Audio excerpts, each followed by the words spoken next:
Fortnite fam, welcome to the FNCS. Today's 6 games will determine who holds the axe of champions in NAC, and of course, who's going to qualify in the top 13 spots going on over to the Summit Land. Also, breaking news, in case you didn't see the updates to the Summit, go check out FNCOP on socials.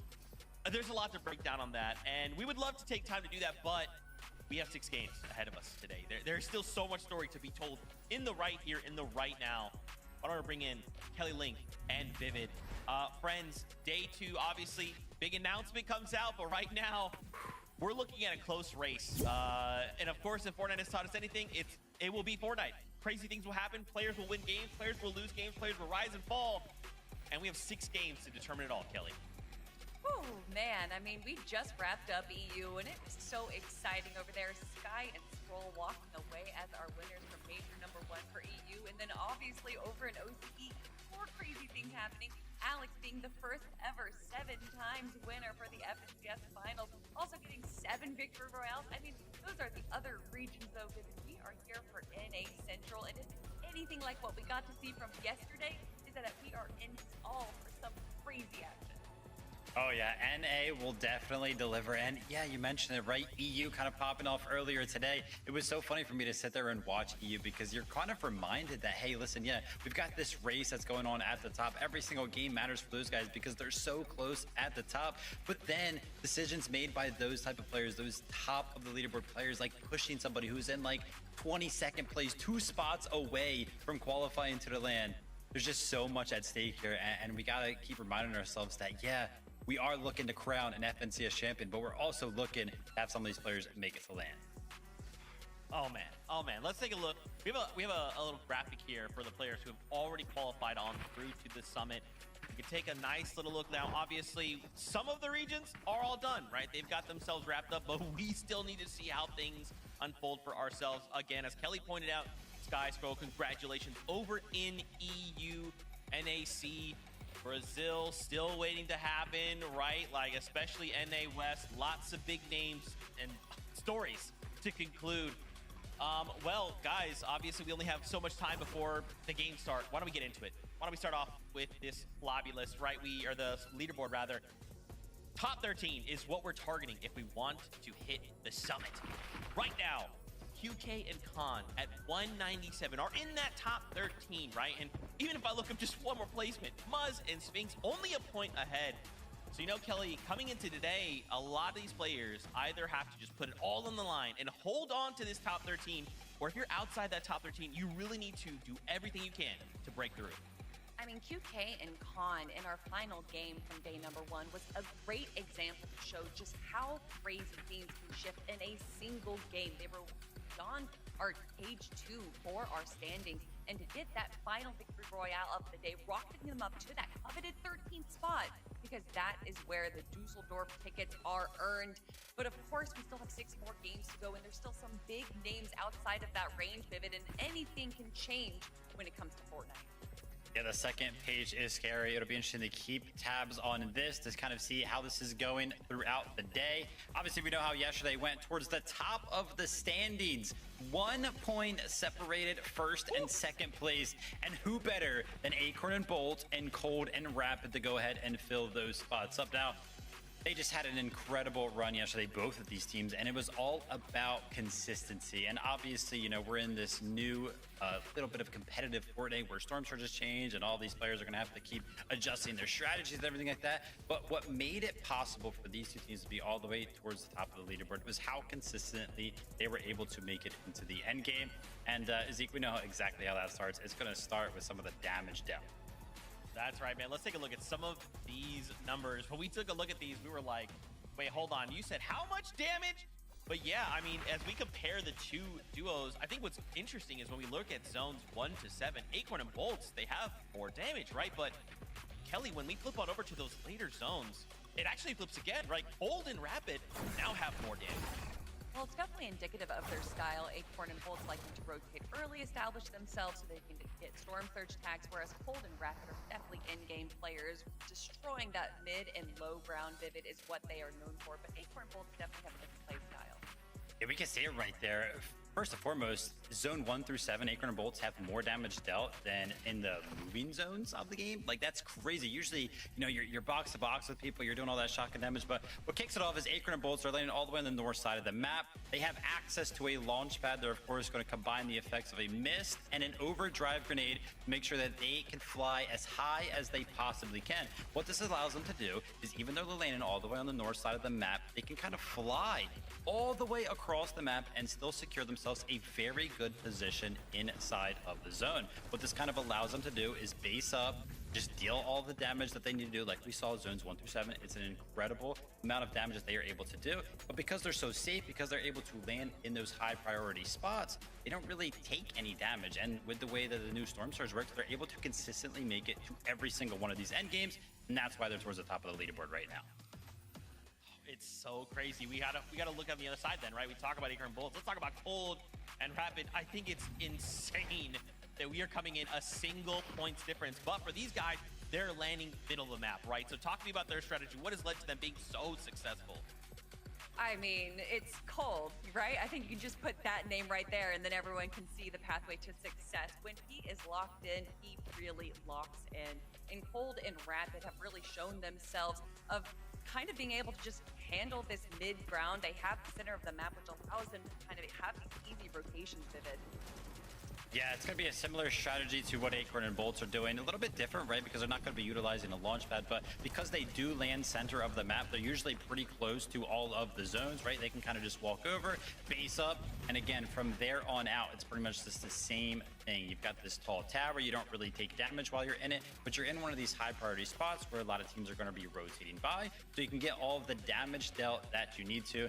And Rapid and Cold, they're focused on one thing, and that's going to be getting Cold to the end game. Finished day number 1 with the most eliminations. Guy was absolutely popping off. If it wasn't for that game 6 little fumble between them and Veno and Curve, man, I think they would have a big lead right now.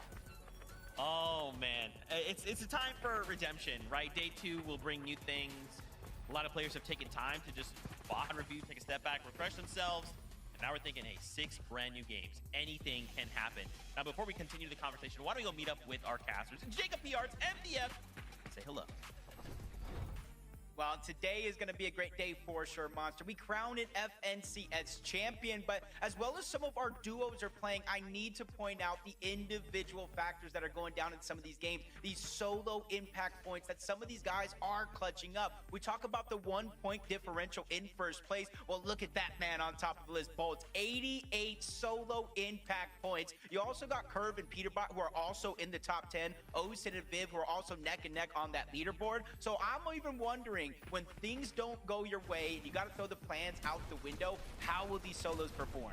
Yeah, what's incredible about this is Bolts is the only one of all those players we showed there that is currently obviously in first place coming into day 2. And what's more interesting is this is, again, a notorious duo that when Acorn comes back on day 2 style finals formats, he's usually better than we've ever seen him before. So he's still doing what he normally does. He had a relatively underperforming day 1, but Bolts is just going crazy, really putting the team on his back, really playing exceptional Fortnite, and the highlights speak for itself there, Jacob. Yeah, that was only day 1 action so far. Peterbot kind of at the bottom of that top 5 list, 50 points. And he's the one that kind of made those exciting clutches popular in the past couple of seasons. Will that change? I don't know. We still got 6 games to find out. Zeke, Kelly, and Vivid, what do you guys think? Jacob, you know, I love that you bring up these solo impact points, right? We think about, if we, you know, cast our minds back to yesterday, game 6. For a moment, I thought, is this a solo competition? Because it's just every high-profile duo are all solos, right? And they come in to game number 6, and they put on such a show. But we'll have to see, right? Like I said right before, with a brand new day, anything can happen, and we're excited to see what these players have prepared for us. Because again, top 13, and we're also playing for an Axe of Champions. Now, as we continue this conversation, why don't we talk about some of the players we are excited to see? Visual and Braids immediately comes to mind. 4th place currently with 311 points. Talk to me about these guys in the lens of, like, what do you think they've prepared coming in for day number 2? I mean, for Visuals and Braids, I think they're just gonna, this is such a silly thing to say, but I think they're just playing standard Fortnite to the best Bruce Lee once said, I don't fear the man that's done 1,000 kicks one time. I fear the man that's done one kick 1,000 times. And I feel like Visuals and Braids plays the same game over and over and over again. They kind of have a little bit of a passive early game, but they make sure to get a few tags. They go into the end game with just a little bit above storm damage, but they make sure to always enter the good, smart engagement, and then they disengage when they need to, and then they have a ton of heals because they didn't enter these early and mid engagements, so that they're able to survive and make it all the way to the end. And although they're not able to grab a ton of eliminations, they're still able to get those placement points. But this right here is the number that I wanted to talk about, that they have played 10 consecutive FNCS finals together, more than any other team that we have in our region. And I would be hard pressed to find any other duo in the world. However, Vivid, fun fact, the only other duo that has been on an FNCS finals together for 10 FNCS finals is you and me. I was really wondering what team that could have maybe been. We have been here for a long time. Shout out to my duo partner here, Kelly, and of course Zeke, always keeping us on our toes. Man, I don't even know what I was gonna say after that one. Visual and Braids, 4th place on the leaderboard right now, 28 points behind first place. And I gotta tell you, Kelly, I'm happy that you kind of broke it down, because we talked about all the chaos kind of coming into this season with all the new duos. The fact that these guys have stuck together and it's working right now, really happy to kind of see how that's panning out. And I gotta tell you, I'm looking at their match history over here, and their last game yesterday was a 46th place with 0 eliminations. They got 0 points that game. If they had a good game like they did in all of the other games, they'd be in first place right now. Fortnite fam, I hope you see that what me and Vivid see all the time again on these the broadcasts is that Kelly is a menace, okay? Why don't we talk about one last duo? It's Javi and Undiminished. You know, they're currently in 5th place, right? 270 points, but again, what can we expect from these guys, right? A brand new day, new strategy, time to VOD review. What are we thinking? Well, you say the word new, and that immediately makes me think of how this team formed, and it's such a beautiful story to be written in conjunction with Visuals and Braids, because Undiminished is the 3rd of that trio that we saw them compete all last year together, and we know that Javi was originally playing with Reek throughout before Major 1, dropping him literally the week that Major 1 was starting. So to see Javi and Undiminished form together and be this new duo with that juxtaposition of Visuals and Braids being this long-lasting duo, and to see them still doing well, playing to what their advantage is, and once again, that is just making sure that they are making it to the end game. And I know that sounds silly, Vivid, but when it comes to the FNCS, sometimes that's the most important thing. Doesn't sound silly at all. Consistency is key when it comes down to Fortnite. And right now, these guys, they have an average time alive of 20 plus minutes. So they're kind of consistently making it to those later stages of the game. A couple of fumbles I did see when I was kind of looking at some of our top teams and how many times they've been struck by Storm Surge. Unfortunately for Javi and Undiminished, they were kind of up there. I think they each took like 20, around like 20 each, where some of our other top teams, I saw Visuals and Braids 0 times for both of those guys. Acorn and Bolts 0 times. So Javi and Undiminished, just a couple of fumbles when it concerns Storm Surge, but if they could fix that, man, they could make a run for that top 3, top 2. They could win it too. Another duo we actually didn't talk about is currently in 3rd place, Agers and Ritual, 331 points. Kelly, that's only 8 points behind Acorn and Bolts. I mean, come on. We're gonna make this happen, right? Yeah, it's Ages and Rituals. They already got Victory Royale. They already got a 2nd place. There's a few games where they're making it to the very end, and they're just not being able to stick together and survive to the very final moments. I'm talking about that 21st and 17th place game that we saw from yesterday. But Agers and Rituals are definitely within contention. It's crazy. Looking at this leaderboard, literally any of our top 8 could make some crazy plays today, Vivid, and jump into that 1st place spot. I'm happy that you mentioned top 8. What about top 7? I see Clicks and Higgs sitting in 7th place right now. They started yesterday so hot. It looked like they were going to run away with the competition. Their high ground, it was so clean. I want to see them return to form today, have a good 6 games, and see where they end up. Good, Viv. Will the rivalry continue, right? They're right behind Peterbot and Pollo, right? Only 6 points behind them. So there's just so much that could happen today. 6 games to determine it all. Fortnite fan, we hope you are as excited as we are. With that being said, Game 7 is ready. Let's kick off the competition. Casters, over to you. coming into today, Monster, I'm looking at the leaderboard, trying to get a feel of who actually has a chance to win. I went in my head all the way down to 8th place, Reet and Cooper. Then I thought Cole and Madden, they're playing well. Veno and Curve, they know how to take over games. Threats and Veer, they have been performing phenomenally. So when I go in today, I'm like, who do you really think can pull off the win? And that's the thing, we have these teams that are notoriously better on day 2, but then again, anything can happen. You see that breakaway performance. Some teams just get a little lucky. Some players just outperform, play above and beyond their usual selves, like we saw with Bolts yesterday, really taking it far here. So Jacob, I'm with you. I do think, obviously, if you're in the 300-point range, you got a great shot, but you got to prove it first.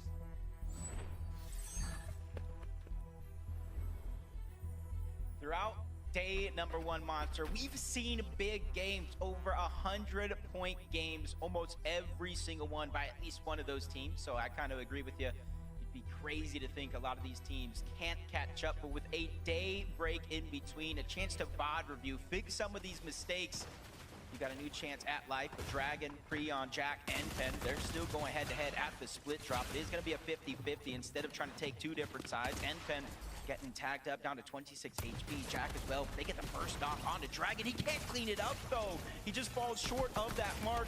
Now it's going to be up to Pen to try to push in, but he gets taken down as well. Creon really clutching up.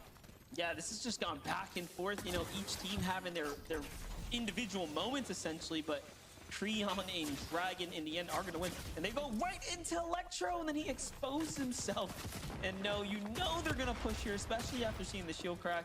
There's no reason not to. And not only that, don't forget, Electra was playing really good yesterday. They even got the best of Veno and Curve at some point. So this is not a team that you could just push over.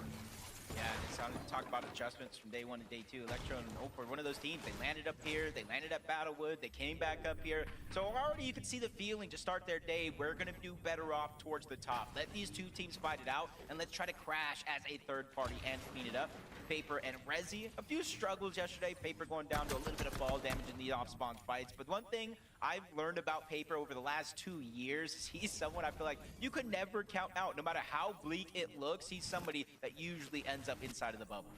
Yeah, he finds his way, man. When there's a will, there's definitely a way, and Paper is a vet that's been around the block for quite some time. And other teams that I want to see a little bit more from today is obviously Veno's team in the end game. We saw how much of an explosive early game they had, finding all those extra eliminations, rotating into teams like these that are lurking on the outskirts. Jumping in with an early team fight right now is the first for Neo. Noisy have Zifta down right now. Void just playing roll around here, trying to stay in the game right now. They might have given him a little too much space to work with here. Being a 1v1 is a very interesting position. You really don't want to let him get that res off, but it's kind of hard when you almost leave yourself open to getting tagged up once you play a little bit too aggressive. Third parties are all around on this side. EO is going to be able to clean up that first knock, the elimination. Cypher quickly goes in, gets the materials. That could be the difference maker in him surviving and going down to Neo. He's looking to press in this fight. Definitely like what I'm seeing right now, but at the end of the day, Neo gets a little opportunity to back off, and it's good for him to do that. They understand the general area dynamic is that there are other duos here as well, right? This is no surprise to them, at least, obviously, given yesterday they had all types of third parties show up. Tyler and Chance on the other side seem to be doing things a little differently here. From Battlewood, they know that team is towards the south. That's going to be Slips and Toronto. They're lurking up on one. Just a little cheeky shot, not much to build confidence. They realize they have the numbers advantage. They're trying to take it while they can and instantly get that first knock onto Slips without even taking too much damage, Monster. That's one thing we always point out in moments like this. It's great to get the elimination, but how much damage did you take back because of Surge? Threats, Veer winning their off-spawn fight as well, but you got to be careful. Veer was down to a sliver of HP. Yeah, talking about that damage exchange, that's not the kind of position you want to be in when you're finishing it up. A lot of it obviously getting gifted right back to the opponents. Such a different dynamic, the way Surge plays out. Chance and Tyler doing a good job right here, though. Pushing down Toronto. Toronto missing those important shots that are at least going to buy him a little bit of room. Gets one counter fire off, but in the end, Tyler, Chance find themselves with a clean elimination here. and Jacob. A lot of players are now officially eliminated this game. We're down to just 76 or so. You see even Peterbot there, recognizing that they have to play for a big game right now. You know, Peterbot's someone that yesterday towards the tail end, I'd say the last 2 or 3 games, seemed to be playing really aggressive in the early game. Yeah, I think you kind of realize, especially with a lot of these teams, Clicks, Eggs, Peterbot, Poyo, and you even saw Acorn and Bolts in some instances where they were either on the line of Storm Surge barely ahead or in some instances below that actual damage threshold. So sometimes you're going to have to think differently and probably pull out one of your tricks. We know Peterbot can get aggressive and flip that switch in a moment's notice. And I think a lot of players are feeling that same way, whether they're contested or not. I think Kelly was one of the ones that spoke about the point differential in eliminations from a 1-point format, a 3-point format. This is 4 points per elimination. We broke it down yesterday. The very last major that we had in NA Central was decided by 3 points. That's 1 elimination. Honestly, that's 2 placings difference to winning the actual FNCS. Yeah, we saw, like, there was a moment yesterday when Clix was going for that Victory Royale that they knew, and he knew he had to risk it all, and he was willing to go into the storm just to try to secure those extra eliminations. He knows better than anyone how close things can get towards the end. You want to put it all on the table for G-Monster and Magma, though. You can see there, he had officially been exposed here. Breaks all the builds, get you a little bit of shields, but doesn't really help when you're already full shield. G-Money just trying to go ahead and move in, help out Magma. He takes a big shot straight to the face. Neko's going to attack from the other side. 20's there, still trying to put pressure, but playing a little bit more careful. Doesn't have shields, can easily get one shot here. Instead of using it, he's just trying to put down pressure with Neko. But now that Magma and G-Money have healed up, it might be a wise decision to finally pop those heals. Eventually, that wave will burst through this area and break all the build spot if you're ready for it. 20 with a cheeky angle, landing some good shots onto G-Money yet again. This is such a claustrophobic fight here with 20 and Neko still having a huge advantage. Great angles, however, they've already gone through 2 of their Flowberry miss, so big investment so far. This has to come to a screeching halt here soon, or it's not going to be looking good for anyone involved in this fight right now. G-Money jumps back over, gets some of those extra heals, and I think they're trying to find an exit strategy. Yeah, it's not every day you see fights going down underneath in these tunnels, where there's kind of the 2 ways in and out that you kind of port through, then usually 1 exit. So we'll see if that fight does continue, or either teams do try to disengage out. Peterbot Real Modelo time. I know you talked Hi, about Gramps. that 1 elimination, but it seems like teams are getting more and more comfortable rotating in towards Squibbly Shores. Maybe you have to account for yesterday, one of the big focal points of their strategy was building that massive surge tower just outside towards the gas station. Teams are maybe saying, hey, we can go in, sneak some, maybe try to get out. But a different change of pace for Peterbot and Poyo. They're actually going in, looting up the entire POI. So Grandpa Gamer for them 007. to lurk or Hello. get caught off guard. Yeah, definitely. Or you can think about how aggressive they were playing. They were actually leaving their POI to try to fight other teams. So for CDZ and Raven, maybe some of their strategy revealed to them, like, we can kind of come around. They might not even be here. But clearly not the case here in game of 1. Virtual Agers can't quite catch a lurk onto Visual Embrace. That would have been a massive elimination right there. One that would have surely shaken up the leaderboards, given that both teams are neck and neck right now. Visual and Braids get lucky enough here and don't let their guard down. Yeah, this is the blessing and the curse for Visual and Braids, though, is because in the last game of the day yesterday, they went down to a team lurking on this exact spot. Visual and Braids, for the most part, since they land just outside of Dark Dominion on this split drop, and there's mountains. And then on top of that, Monster at center zone, how much better can it get? They usually stay here for the first 4 to 5 zones, depending on where it pulls, and consistently gets damaged, because no matter where the zone goes, north, south, east, or west, the chances are very, very high. Teams will have to rotate around Visual and Braids in order to get inside of the zone.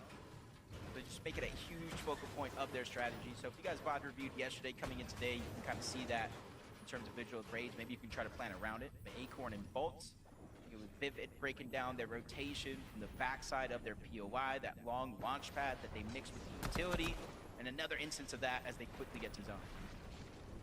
One of 2 teams that had a near perfect day for the most part. Not really dropping any rounds, but talking about teams falling short right now. You have Greek falling here. Off from a team in the distance. Muzzin Sphinx recognized the danger immediately after the Flowberry miss comes down, and In they go to get the finish up right there.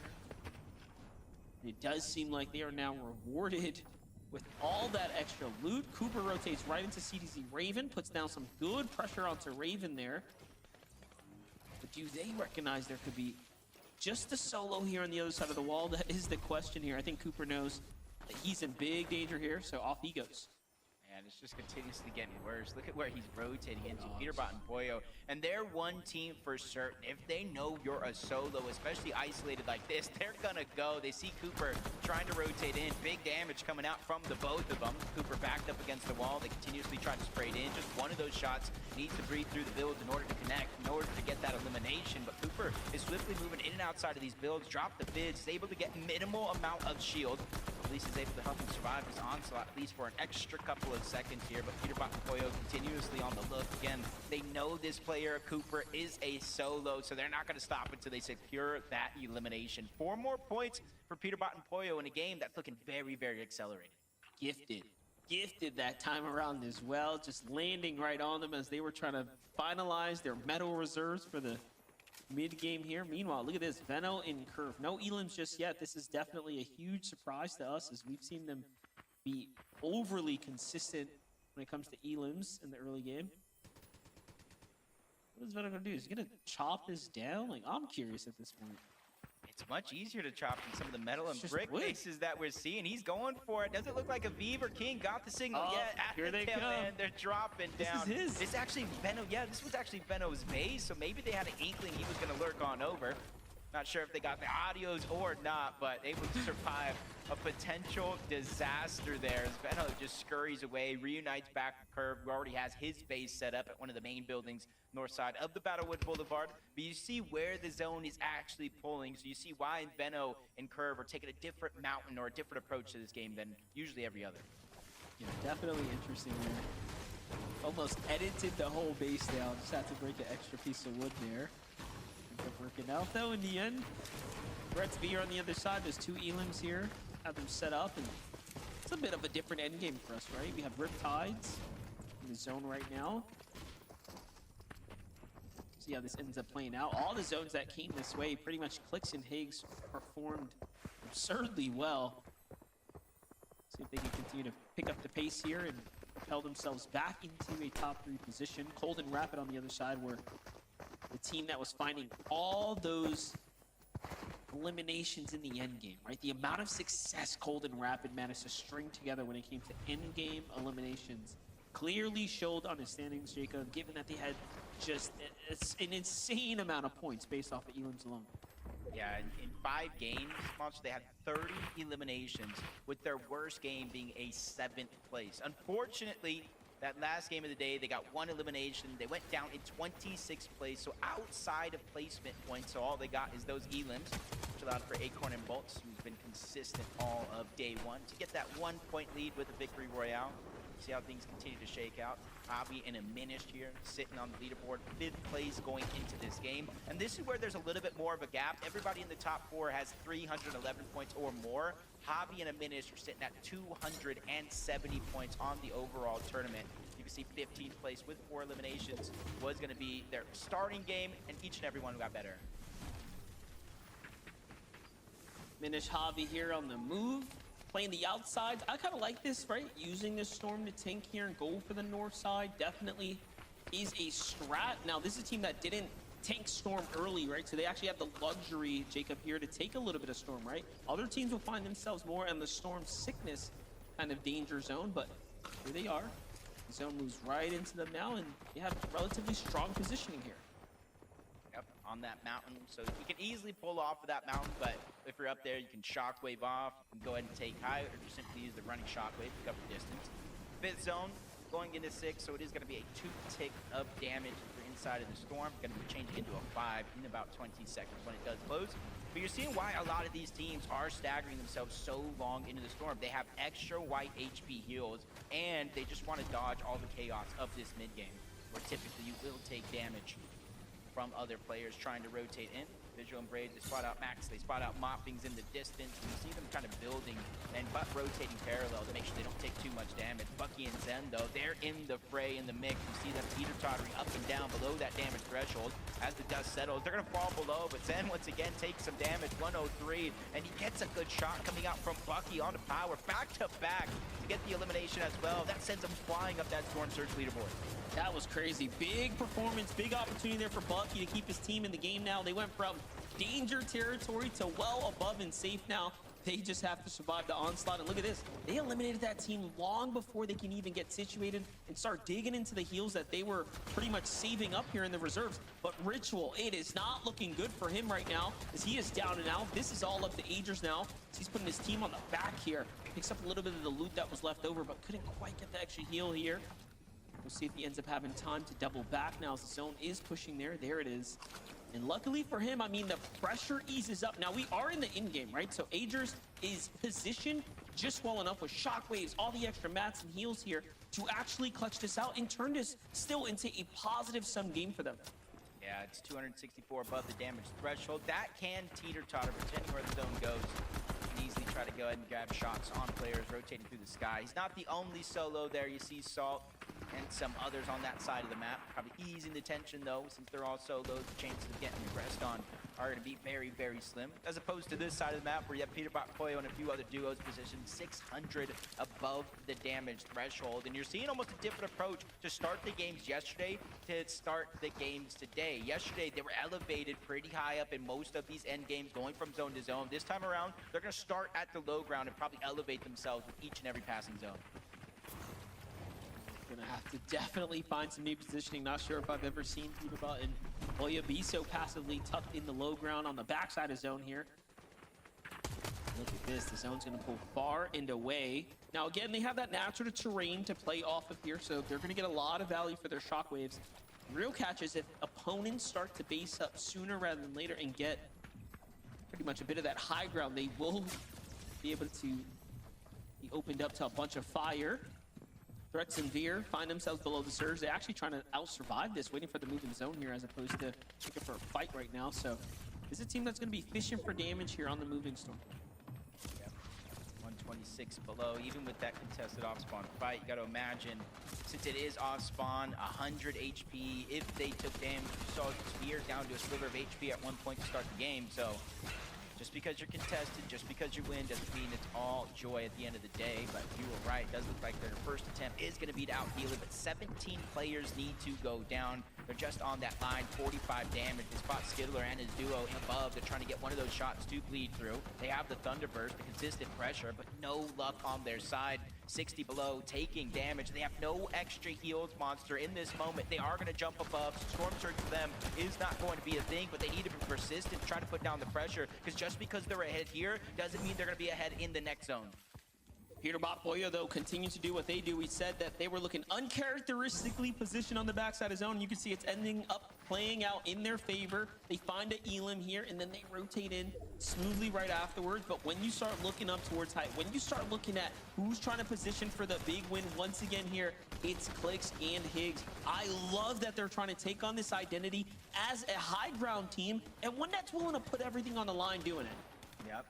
8th zone, though, we've seen so many instances yesterday with team after team after team sending it for that high ground, trying to fight. Agers was one of them, but it's not going to be one of them in this game. 77 below the damage threshold by himself, tries to sneak a shot in on Jarku and Corillion.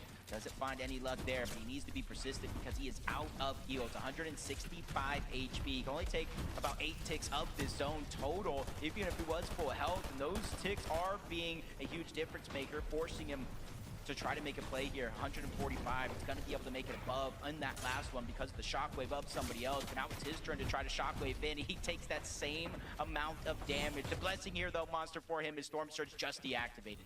That's right. We are inside that top 40 from the high ground, though. Clix and Higgs doing exactly what they do best. Already finding several sets of elimination. Little extra damage onto what looked to be Curve and Higgs there, but while we look away, Zen tries to come up here. This is, of course, Bucky and Zen trying to make a play for height, but Clix and Higgs shut it down, and they remain successfully in control here at the moment. Now, do keep in mind, they committed very early here, and they didn't have max material.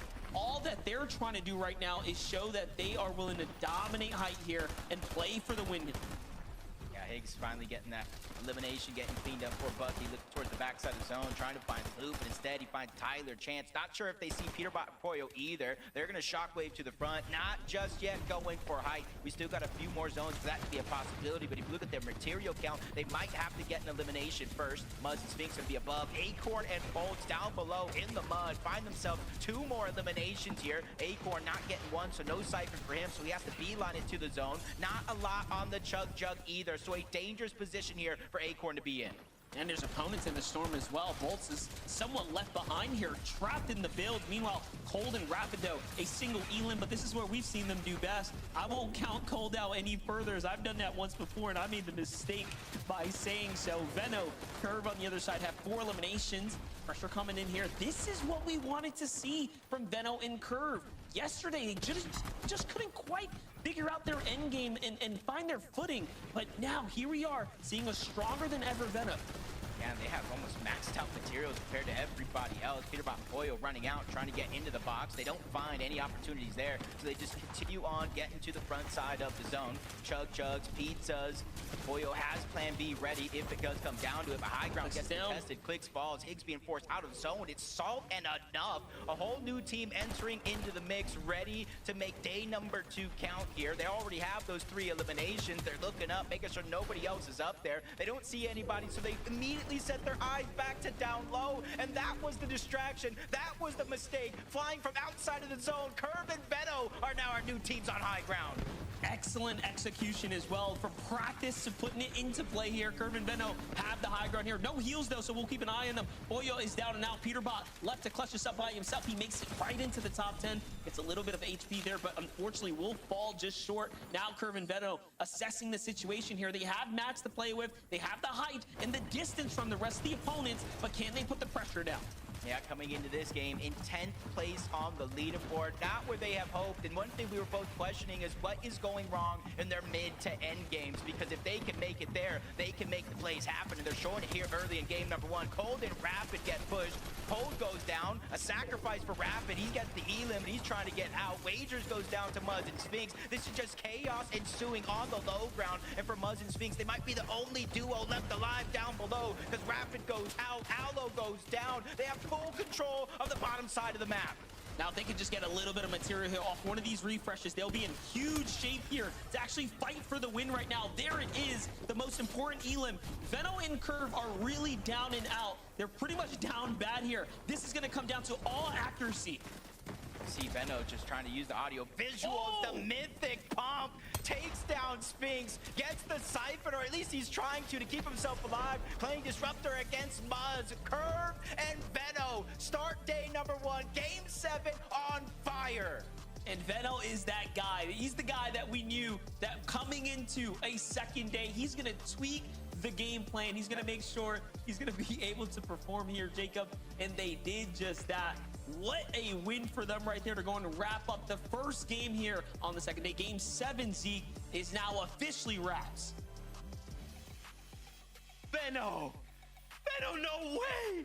Did I just see that insane shot? Veno, oh, I cannot believe this, guys. I thought to myself, game 1 has to start strong, right? Like, game 1 of 6 today has to start strong. And Curve and Veno get a 9 Elim victory royale. Kelly, I'm losing it. Yes, you are, but they aren't. And I think that there was a lot of us wondering if they were losing it after day number 1, ending the day off in 10th place, which, you know, reasonably isn't that bad of a position. But when it's Curve and Veno, we were kind of expecting them to be in the top 5 after day number 1.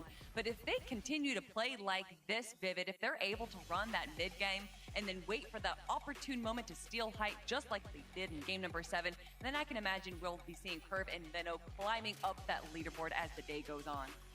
I mean, Veno coming over to NA, he was one of those players that people were kind of expecting to see up on the high ground, and that conversation kind of fizzled out. It felt like kind of, coming into these grand finals, Clifton Higgs, Peterbot, and Pollo, they were the two main contenders that everybody was kind of talking about. And it feels like finally in game number 7, we get to see exactly why those initial thoughts of Veno looking to control the higher ground were even a thing to begin with. And I gotta tell you, this is very, very scary for this grand finals and everybody that was above Veno and Curve at the start of today. Because yesterday in day number 1, they did not have any singular game where they got better than 10th place. This was their first time jumping into the single digits of placements, and they win it.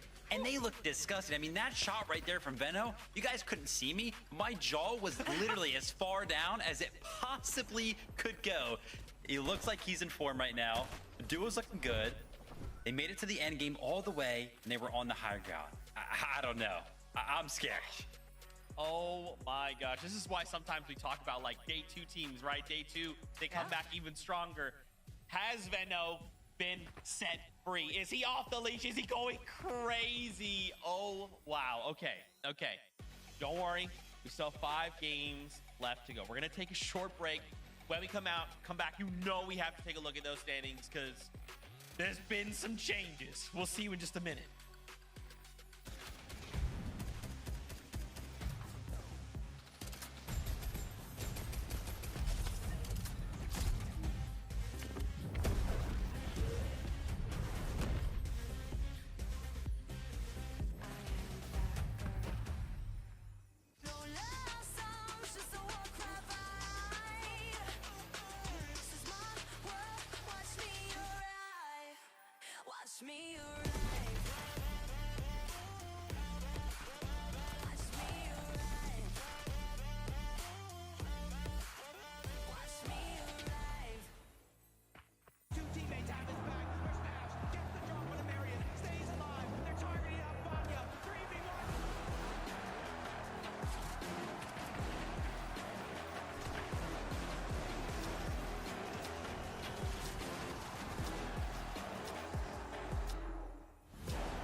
Welcome back, Fortnite fam, to the FNCS game 1 of the day. 7 overall goes over to Curve and Veno.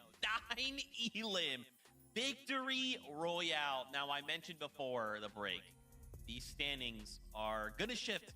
Kelly called out, Curve and Veno were in the top 10. That's kind of crazy. But, Kelly, it just takes one game of Fortnite to kind of change everything around. And, of course, wouldn't you know it, Curve and Veno have actually jumped up from that 10th place 327 points. I guess, Kelly, without spoiling it, where do you think they landed? I'm going to answer for you. Top 5! Okay, top 5. That's just what we were talking about. And Good you answer, can good see answer.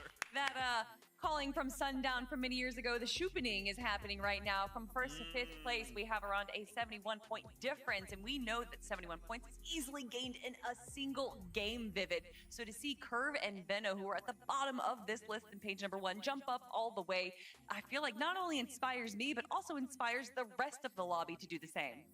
Yeah, huge for them to go ahead and do this. And coming into today, Kelly kind of already talked about how many points they are behind right now. Coming into today, after the first 6 games on day number 1, Curve and Venna, when they were sitting in 10th place, and Golden Rapid were sitting in 1st. 113 points was the difference between Venno and Curve and 1st place after day number 1. Like Kelly mentioned, they're now 71 points behind, which means that they closed the gap that game by 42 points. So technically speaking, if we were to run that exact game number 7 back 2 more times, Curve and Venno would be in 1st place right now. Anything's possible. These standings are a lot closer than it currently may seem. And Zeke, can we just talk about this elimination column? How in the heck are these guys leading right now? They have 40 eliminations. They are getting active, Vivid. That is what's crazy, right? The overall placement they have may not be the craziest, right? But I mean, when you have 40 eliminations, 40, they have an average placement of 17, but it doesn't matter, right? This is what that difference maker was with that additional point from Elim. But guys, also just look at this leaderboard, right? Look at the little numbers right next to their placement, right? We see Golden Rapid, Acorn and Bolts, they swap places, but everyone else besides Venno and Curve have not moved, right? That top 6 right before they jumped in here are all pushing forward together. It's so insane. I mean, even look at like Peterbot and Poyo and Clicks and Higgs, and now we also have to look at Javi and Aminish, because Clicks and Higgs are now tied with them points wise, but Peterbot and Poyo are only 10 points ahead of them. I just can't believe how close all of this has become after a single game, Kelly. Yeah, and I mean, we're taking a quick look at Peterbot and Pollo right now, and that looked actually like that could have been a very successful game for them. However, Peter was a solo player towards the end right there and did go down, I believe, in 9th place. There was a moment in that game, though, where it looked like they were taking a peek up onto Height. They saw that it was Clicks and Higgs, and for sure I thought they were going to go and steal for Height again. But it didn't look like it went that way for them, Vivid. However, it does seem like they're already starting to change up their strategy just a little bit from what we saw from day number 1. So I can expect some more changes as well as the day goes on. Yeah, I saw a little bit more aggressive plays out of them. I mean, we're kind of used to that in past seasons. It looked like they were going for a couple of extra fights, but I mean, once again, we jump over to them when they're in the end game, and they just have nothing, you know, no builds to kind of work with. Not sure what's happening on some of those rotates to where they have to invest so much stuff, but we have not been able to see Peterbot and Pollo be healthy enough in the end game to kind of push for any of these victory royales. You know, and it's tough because this is just the first game of the day. We have 5 more, but we also can't really skip a beat, can we, Vivid? Like, we need to make sure now more than ever we are minimizing those little mistakes or whatever. Like, again, look at the top of the leaderboard, right? We came in, Acorn and Bolts was 1 point ahead because of this last game. Acorn and Bolts fell in 12th place with only 2 elims. You look up, Cold and Rapid, a 4th place with 3. This is going to come down to this over like the next 5 games, right, Kelly? A single mistake. Everybody is taking steps farther and farther up the leaderboard. A single mistake will suddenly shift everything. And enough of those chained together, suddenly the point thresholds are going to see that patented shoopening like Sundown called out. Well, you say these single mistakes, and I think in reflection of that is that you can't just have these teams that are kind of playing a little passively, right? They're going for placements, maybe they get a handful of eliminations. You need these teams that are able to pull out these pop-off games, and that is why Cold and Rapid, although they might not be having these wins that all these other teams in our top 5 are having, they did have that 11 elimination 2nd place, so these pop-off games are now what's going to be separating our top from the rest of the lobby. Golden Rapid, man, they continue to be consistent. They're trying to pull away. A couple of teams are on the hunt. 5 more games to do it. Oh, man. Let's get right back into it. Game 8 is ready. So, casters, take it away. Monster. They're talking about 5 games left. It almost feels like that's a lot of time. You and I both know these games will go quick. We already seen an accelerated game 1 in terms of eliminations. Yeah, definitely. That game 1 started off so fast. We looked up, 76 players were eliminated or left in the lobby. There was no first kind of surge warning that we're really used to seeing with ED+. So we just kind of jumped into the mid game and things were so different. The dynamic, you can tell, is already shifting. You know, there's something new in the air here, and our top teams are starting to break away. So let's just go on the battle bus one more time.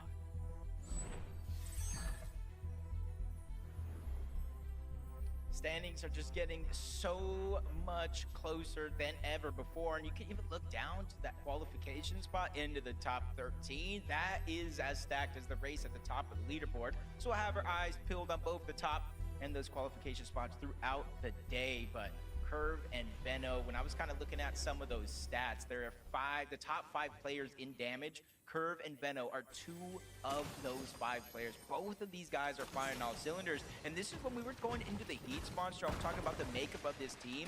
Obviously, the accolades aren't there on Curve, but it reminds me so much of that Queasy and Veno duo that dominated EU for so long.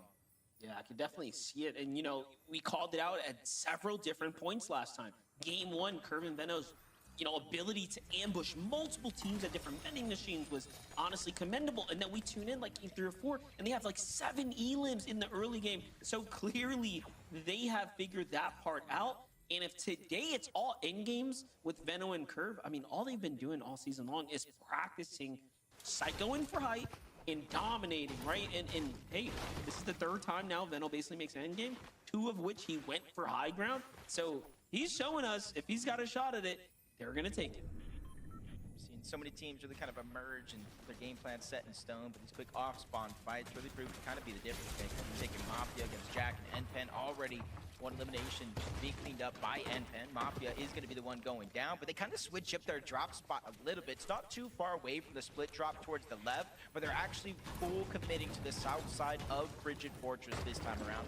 Not sure if it's a bus path change or an overall game plan adjustment, but for Jack and NPen, that might be the difference maker. But you got to be careful because you got Minished on the other side, you got Osin and Scare on the north side, so it's not going to be as free as it seems.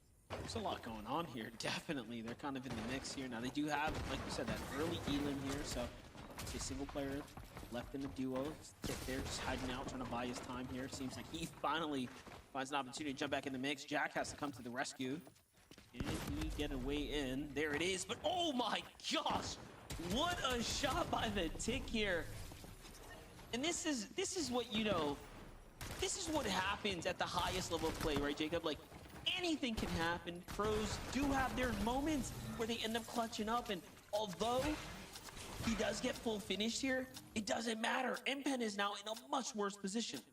Yeah, NPen is just hoping that Osit and Scare get bored. They don't look for him, and you can kind of see in the feed that NPen did not get eliminated. But in comes Dragon and Creon. This might be a blessing for NPen to try to get out. He does have the zip line, though, leaves you open to take a shot. Creon Dragon not slowing down. Big shot onto Osit. It's going to push him back into the box.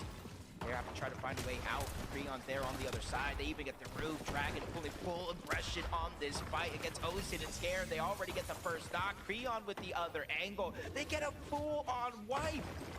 They played that perfectly as well. Leaving that weakened wall there while Dragon distracted from the high ground and then takes it at the prime time there. The timing just couldn't have been better. Looks Scare's trapped, caught with this pickaxe out. Just not much you can do here. Meanwhile, Falcons, Peterbot and Boyo back at it, this time onto Chris and Drew. We've seen this fight happen before. The last time Chris and Drew were left almost in shambles, chased across a big section of the map. And it seemed pretty similar when the zone was kind of keeping Squibbly in play. They essentially went for the battle. Peterbot and Boyo early on are willing to take some of these risks, but you can say Peterbot takes a big shot, forced to back up. They didn't necessarily win the trades here when it comes to Surge. So they're going to have to go back on over to Squibbly, where in essence they do have almost infinite heals that do spawn up over towards that rift. But Riptides, we saw threats in Beer win the fight in that last game. Beer almost going down. You can see it kind of led into them being affected by Storm Surge, but Mako and Blanks, a team that qualified out of Frigid Fortress with a victory royale, just changing up their drop spot here again today. And that's sometimes what you have to do. From day 1 to day 2, you hit the VODs, you figure out what changes you can make. Threats and Veer were successful in the last game. This time, Threats is left to play this one out by himself, at least here at the start.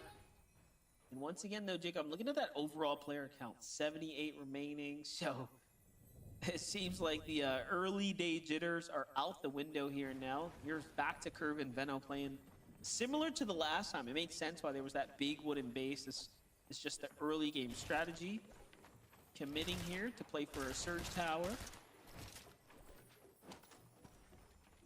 Where he's going to give up all the loot to Curve right now. You know, Curve is kind of, I wouldn't say the mastermind by any means, but he's the main guy, the main source of their early game damage. Trying to get Surge. You see them breaking open the tops of buildings. That way nobody can safely lurk nearby. And I think that's one thing for certain, because we saw Veno try to make that attempt in that last game, lurk back towards a Surge base that was momentarily stolen. And I almost wonder if that's why. You see a lot of these Surge bases, Monster, metal, brick. Veno and Curve, for the most part, they build it in wood. Yeah, they know it's temporary. They don't want to attract too much attention. And maybe when it's wood, it kind of signals to other people, no one's going to be based up in wood, right? Surely not. It's all part of the strategy. Mind games at play here. H-Cube and Cryptid do end up finding threats there. So from Solo now back to the lobby there. Got a little update here with Cold and Rapid. For Threats going down, though, and Veer, that's a huge loss. You know, coming into this game alone, they're in 11th place. They're 20 points ahead of the line, 13th place for that Summit land spot. So they're going to have to really hope the rest of the competition doesn't fare as well in this game, kind of giving them a couple of chances to close out the day. There'll be 4 more games left for them. 5 overall, including this one for Cold and Rapid, just kind of business as usual. Set up center map over at Dark Dominion. Cold was able to get the Mythic Chaos Reloader, and you can see all the sorts of goodies that they have. Multiple pizzas, med kits. So they can honestly stay here just like they normally do, rotate late, and just kind of pad that surge stat. Yeah, at least 4 or so games yesterday. I think whenever we tuned in, essentially, they had a Mythic Shotgun or AR or otherwise. So they have had a fair amount of success and a little bit of luck finding their kind of loadout situation. Bolt and Acorn in a fight against Electro and Oak right now. It's a bit of a messy one. You see other teams putting their influence into the mix here. Throwing their ammo into the bucket, if you will. Electro manages to sneak out the side, though. Turn things around, puts himself in between those firing shots.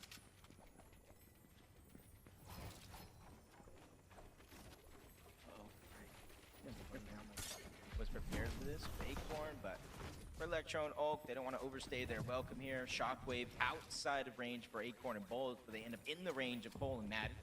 Also been performing well so far on day number 1. It looks like Electro and Oak are looking to get aggressive here, maybe for some early surge or elimination, depending on what they're looking for overall, if they want to try to fly up that leaderboard. But there are 4 teams directly in this location. Acorn and Bolts all the way towards the north, and a couple of teams stacked up in between. Electro and Oak got all of that information through the past couple of shockwaves, and I do think they're making the right decision. Focus on getting into zone instead of staying on a stacked edge. Especially for their loadouts. Yeah, they don't have nothing. A couple of fished up floppers already. They're going to have to get their material count back. But you saw there, Cold, they thought they were spotted out. That's why they based up almost defensively out the gate, which gave Electro the signal. Like, yo, wait a second. These dudes are hiding from us. Like, maybe we should take this fight. Things ease out, though. Peter Boya back at it right now, finding CDZ and Raven here. It's like the worst nightmare for CDC and Raven. You know, we gave them a lot of grace yesterday as we watched them continue to improve game to game, but whatever they're doing right now, they're ending up in the war path of Peter and Pollo. I don't like it. I'm sure they don't either. Hey, they almost got the down onto Pollo. That's maybe a non-factor. He does clean up that elimination.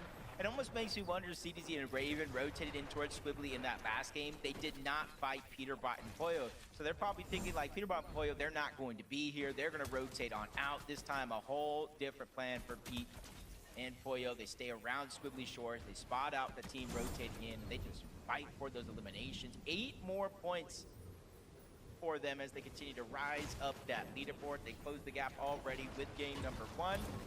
And they're already closing the gap again. Depending on how many eliminations that Curve and Benno have been able to get so far, this game started with a 13-point lead between 5th and 6th place. Well, they've already cut it down to 5. Quicks and Higgs want to do that as well. I mean, clearly the #1 problem with their entire situation right now is that they need way more eliminations. They came into this with roughly 15 or so. If you look at all the teams inside of the top 10, they are definitely towards the bottom of the elim activity. Their placement points are exceptional though. And I mean, they even do have those 2 wins. Like, let's not forget that, right? Like, that's super impressive all in all. For a moment yesterday, had me believing that Clicks Higgs, first time FNC as champions, they're gonna be able to channel that. They're not gonna get high elimination games. They really need to start picking up consistent placements inside of the top 5 as Aegis and Ritual. Uncontested at Sandy's Trip. For the most part, this is one of those POIs we don't see very many teams rotate in and around. I think they know how aggressive Ritual and Aegis and how long they actually stay at this POI to protect that mini machine. Get some early surge and avoid rotating around so they don't take any free damage to some of these other teams. Rotate late in the next couple of zones, but for Hobby and Aminish, they've already made it priority to rotate in towards the zone. Not too far away if you look at the minimap, those little blue arrows, yep, that's visuals, that's Braids, kind of taking a page out of their playbook, elevate themselves on a mountain in the center of zone, and hopefully teams make mistakes rotating by. Yeah, their strategy hasn't changed. I mean, even last game was not too bad. If they could have just pushed it a little bit further, they'd be sitting still inside a 3rd, but 16th is still an end game, you know, overall. However, the big points start to really add up if you break into the top 10, closer to that top 5. Nothing Sphinx here. Don't see Sphinx. Yep, looks like he must have been caught in some of the action here. Look, Jacob, we were talking about how fast, you know, the first like 2 zones have played out, and then from then till now, it's almost as if no one's been eliminated. We're still at that 76 player mark. It's almost the feeling of some of these contested drops of the surrounding lands, a little bit of freedom, because everybody has that time limit where they have to drop, they have to get their loot, they have to mat up, they have to grab their resources, so maybe that's the little window of opportunities some of these teams are going ahead and taking for their own. Play out here. Aggression is going to be the name of the game if you're looking to make up with some of those points. We see Benno and Curve already doing it. We're seeing Peterbot come online with doing it. In instances, we talked about some of the solo clutch impact points monster. Aegis wasn't necessarily on that list, but if we would have kept the list going for these last couple of games, added on top of that, Aegis did move, I believe, into the top 5 of solo clutch players. Most definitely. This is a great kind of position to start catching up. Talk about Visual and Braids' journey, right? Look at this. The zone's pulling south, and it's actually favorable for them because they have some distance from the edge, and they can see all of these potential opportunities of teams that have to move long before them. So they have their clear pathway to success to overdrive out, and then they have teams all in the distance here to kind of pick apart in the process. Meanwhile, though, Clicks is actually in a world of trouble. Why in the world would he end up by the Dark Dominion? We'll just have to figure that one out here in a second. But he's lost Clicks in the process. Yeah, Or Higgs. Decisions, yeah. Big part of their game plan here. And you can see, it almost looks like they might have been rotating underneath. Not sure why Rapid and Cold would be down there, but you can see why they were getting aggressive. They're rate 252 above the damage threshold. Clicks is actually pushing right back in. He's trying to go on the offensive. I'm not sure if this is the plan right now or just to simply try to push them back for the free reboot card. Either way, a brave play coming out from Clicks. Probably knowing that Cold was weak, a lot of HP missing, and he's actually going to be able to steal away a pizza out of the hands of Cold and Rapid. It's just a matter of Cold and Rapid rotating out. Clicks probably checking to make sure, and now everybody is out of Dark Dominion. So even though in this moment, Monster, it looks like disaster strikes, they're going to have a breath of fresh air and time to breathe if he can get that reboot off.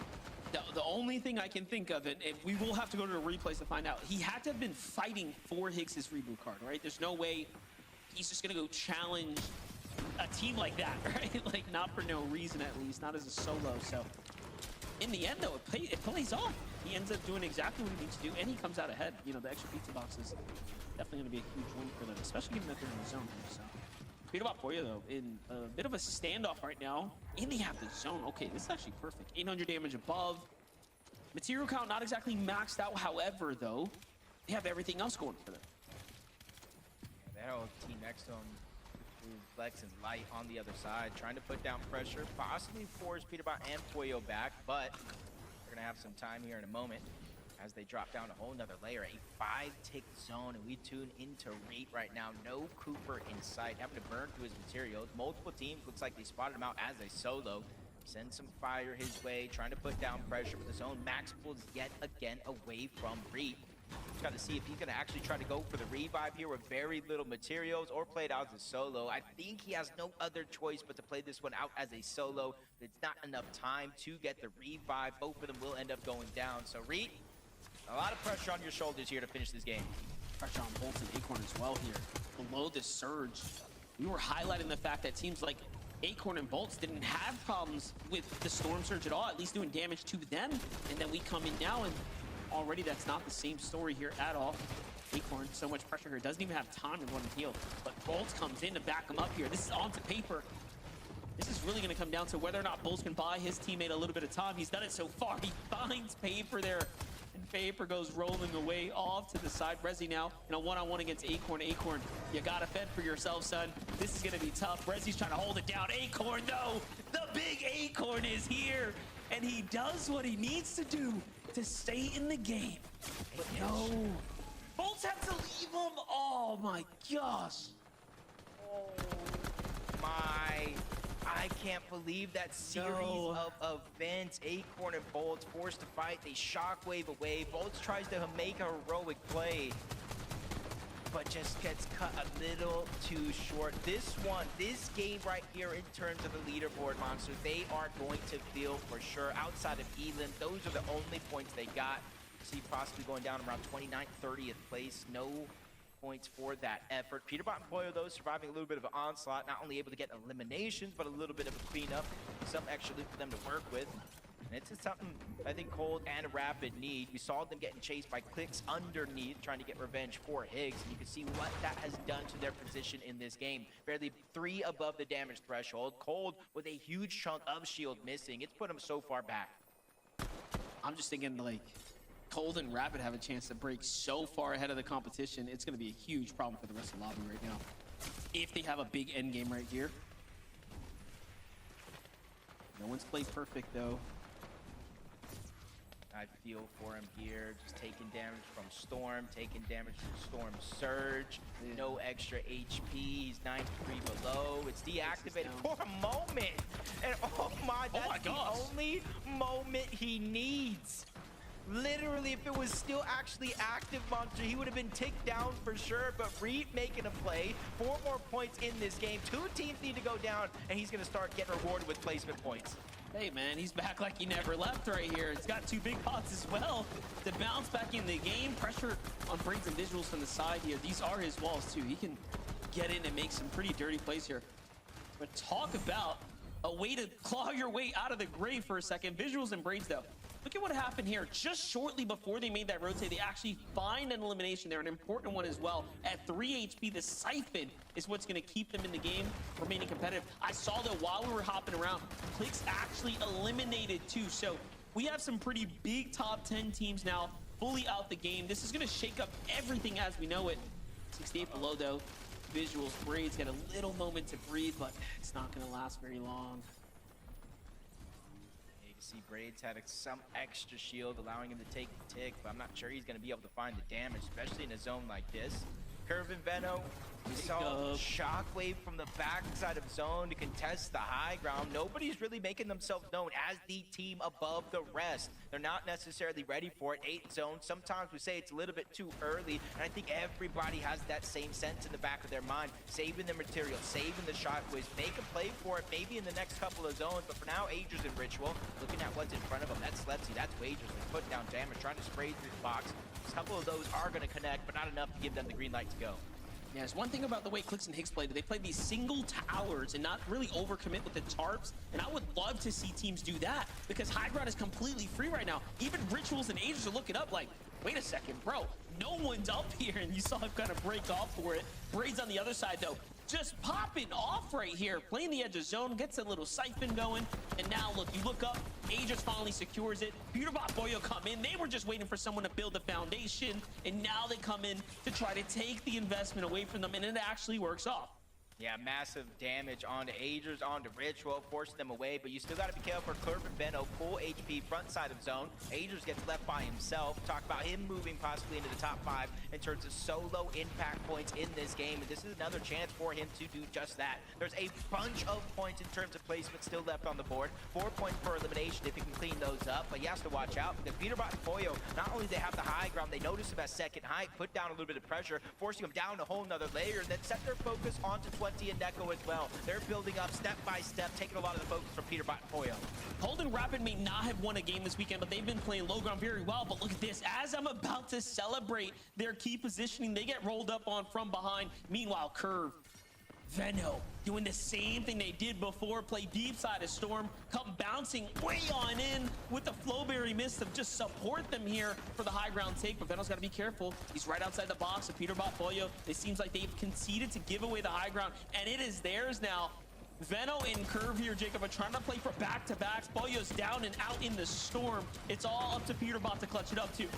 And back-to-back is 100% certainly possible, especially with the tough competition out of the lobby as Brilliant takes out Cold. Their run has come to an end. Vivid was talking about if they could repeat that same game, they could close the gap. But now with first, second, and third place out of your way, this is an opportunity to do it. But Peterbot by himself, 6 HP and a dream, finds a little crevice there to hold on to down below. Not able to get the elimination, though. He gets taken out. Top 6 situation, 3 solos running around, 3 duos still intact. Venno and Curve are still up above, raining down fire, not really giving anybody a chance to breathe and think outside of the box, which is Force and Seek to take this Storm damage. It's his only play here to try to get some extra placement points. Love what we're seeing right now. Venno coming down here. No material, just forced to play chest to chest here while Curve's got eyes from the top down. Here comes the mist. Just give them a little bit of a relief here, but Tyler comes up, goes for the pop shot, doesn't quite hit it, and Tyler's got enough mats to actually do work here. Jacob, this is not a safe endgame by any means. It really is going to come down to whether or not Tyler wants to contest them on height or jump down low for some elimination points. Yeah, it's not just the build that I'm looking at. It's that mythic Chaos Reloader that can turn the tides of fights in the blink of an eye. But he's getting pushed by the solo down below. Seek, he gets the elimination. Siphon getting up to 200 effective shield and HP. More builds to work with. But up above, Curve and Venno, they're refusing to drop down low. They're refusing to give him a chance. So Tyler has no choice but to go up above. Big shot on the Curve. Tyler is trying to make dreams come true. He lands another shot on the Venno down below, trying to deny the back-to-back. Tyler, he just needs the one chance, but he is already down. He's by himself. 1v1. Zone is closing. 3 HP. Tyler clutches up. You know what? That might have been his biggest play of his career, and he definitely deserves it. There's one thing you cannot deny. A professional player with build is dangerous no matter who you are. Well played to Tyler and Chance there. What an exceptional game number 8 there we just saw, Jacob. Yeah, I was saying Tyler, he needs a chance, but his duo's name's Chance. He's down. Well, he got that second opportunity, and he ran away with it, Zeke. Are you not excited? That was... Dude, I'm sitting there like... Wow. Tyler's walking around taking these shots. I'm like, oh, myself. You know, I'm thinking like, oh, get out of the way. No. I just... You know, it's one of those situations, right, when you're like, dude, this is Curve and Venno, right? Like, we're about to see the back-to-back day to a grand, and then the moment we pop over to Tyler, and you just look at his builds, you're like, this guy's 90 builds. Like, GG, just kidding, it's all fine. Like, Kelly, and then just to hit those shots. To hit those shots again, like in a 1v2, in a grand's lobby. Oh my gosh. Oh my gosh. I know no one wants to be stuck in the low ground when there is so much chaos going on, but having 90 builds in the final moment right there when there was literally only 3 other players alive just goes to show that maybe getting those refreshes can be so beneficial because you just stay so stocked up. But man, Tyler there, he played that low ground so well, and that's not to the detriment of Venno and Curve. They played height really well too. You could hear our casters talking about it. They don't want to drop down. They don't want to give them that chance. So that gives you that kind of understanding that Venno and Curve were aware of the position that Tyler was in. And look at this, even in these moments, he didn't have any build, Right but there. getting that Look at refresh that. right there, Vivid, is what made the difference. We tuned in. He was in 11th zone and he had one build. Skip ahead one elimination. When's the last time we saw anybody in any competition with triple digit builds in the final zone of the game? And I mean, listen, I wanted Veno and Curve to go ahead and win this game because the Surgeons up the leaderboard. Yeah, that would have helped them just that much more. But as soon as I saw 100 plus materials, 100 plus builds on Tyler, I was like, this one, he's going to be an absolute hassle to take down. And he absolutely proved it. Shout out to Veno, though, because even with the odds stacked against him, took him down to 3 HP. It was close. It was, man. I cannot believe how much day 2 is delivering. 280 points. And now we are looking to cement ourselves in that top 13. Shout outs to Tyler and Chance. Okay, we're going to go to a break. When we return, again, we've got to take a look at these standings. How are things developing? More after this break. Stay tuned.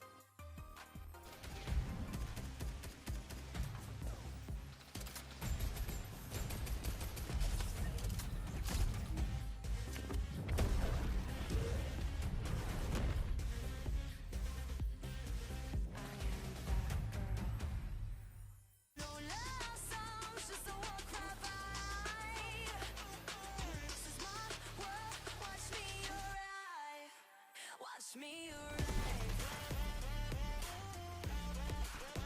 Watch me arrive. Watch me arrive. Two teammates have his back. Where's Smash? Gets the drop on Amarius. Stays alive. They're targeting up Vanya. 3v1.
Carbon Venom.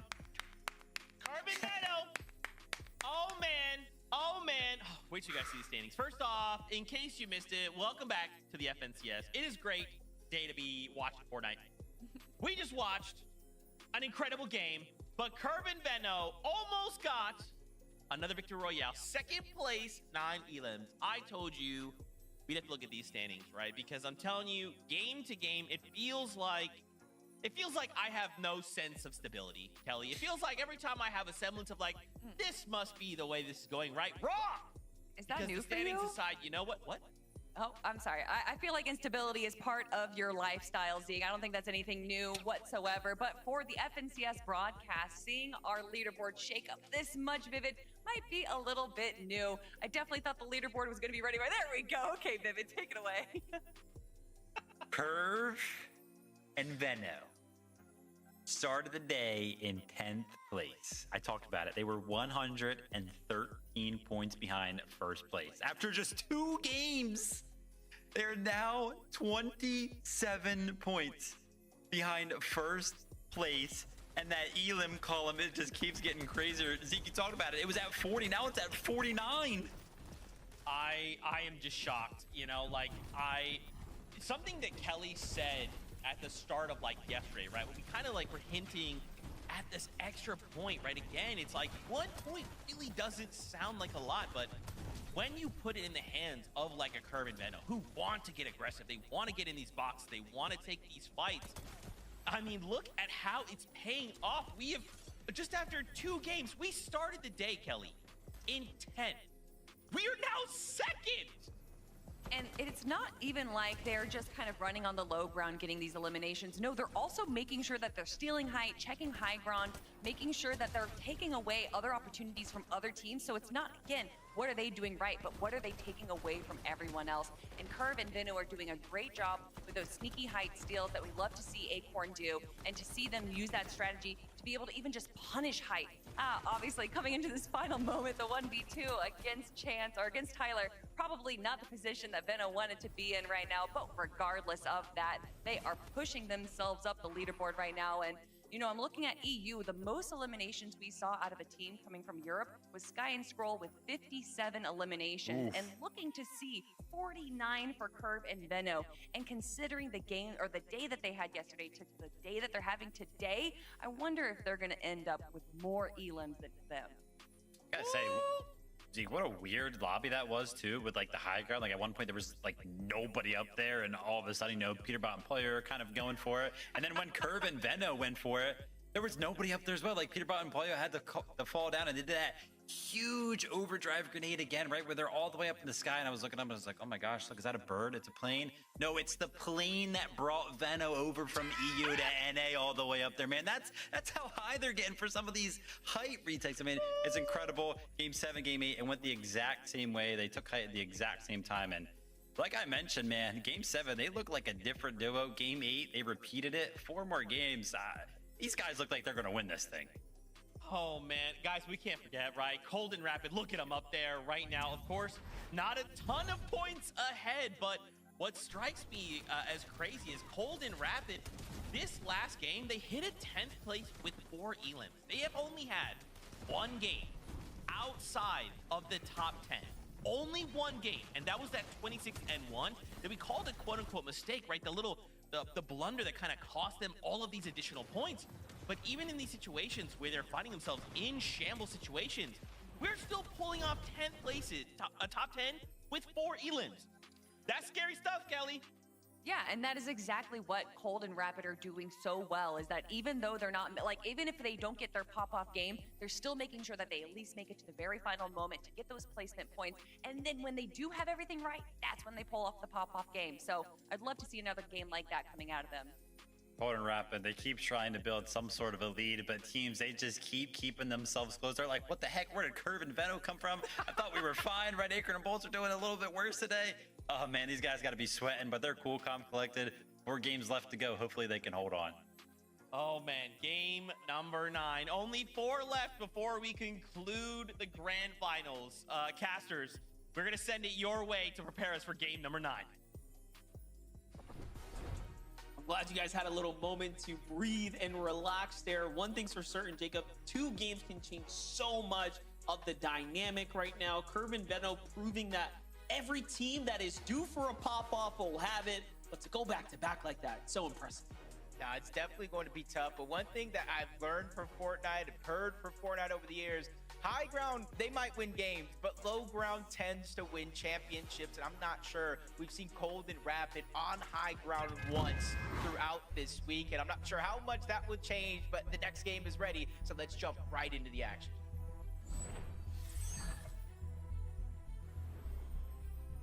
The Major 1 Finals Game 9 begins here and now. If you're just tuning in, you've missed quite the weekend. The ups, the downs, the emotional roller coaster we have been going through is all coming to an end here soon. Just 4 games ahead of us now, Jacob, as we're getting into the deep end, the deep water of this Fortnite competition. And Curve and Veno just proven to us that, hey, yesterday, they clearly had everything on lock. Things just didn't quite line up for them in the end game. But today, it is starting to click. And for Tyler and Chance, right? This is a team that's had a lot to deal with as well. But Tyler popping off right now, really getting his money's worth. And don't forget, they haven't been perfect either, but they found themselves inside the top 10 off of that monstrous performance.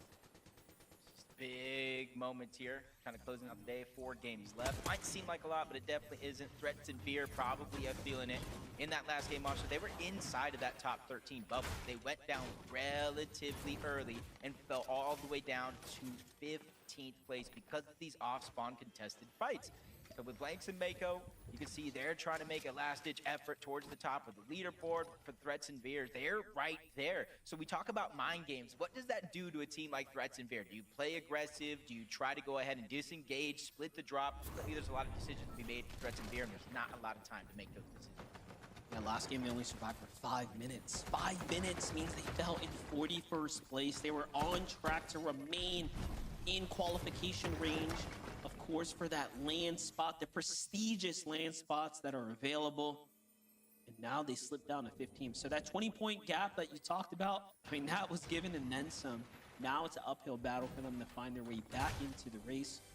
Well, you have Peterbot on the other side.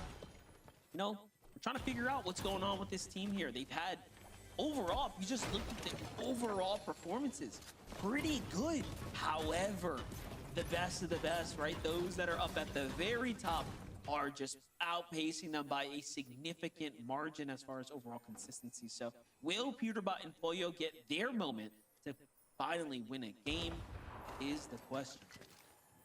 Yeah, especially, you know, you kind of look at some of these teams at the top of the leaderboard and their overall match history, and you kind of look at it from anybody else, you're like, man, that's a good match history.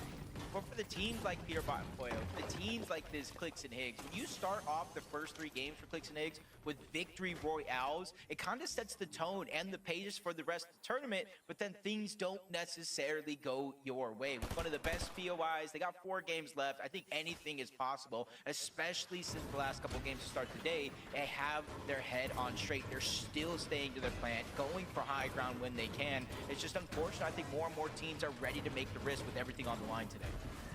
For me, I still can't be the only one who's wondering why in the world did they end up at the Dark Dominion against Golden Rapid, who are clearly playing as a cut above the rest of the competition right now. So we'll keep eyes on this. This is obviously one of the stronger draw spot teams tend to rotate into for Metal.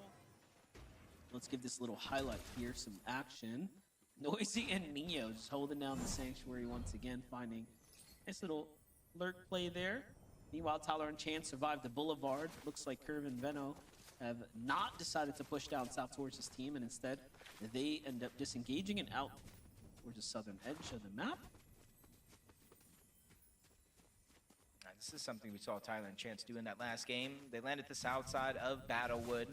Sometimes it can be a little contested, so they immediately go towards the south and try to cut off the loot path of any of these teams that are on this portion of the map. Going to be plenty of opportunity depending on what your timing is, but it seems like Tyler and Chance barely missed their window. Players going to go ahead and rotate around for free. Aviv and King, though, another team. Aviv, we're talking about solo clutch and big impact points. Aviv was one of those players on the top of the leaderboard, and then you take into a fact like the eval finals right before FNCS started. They were the only team to win 2 different games, so they have the blueprint. Just unfortunately, we really haven't seen the success that we'd hope for from a team like this.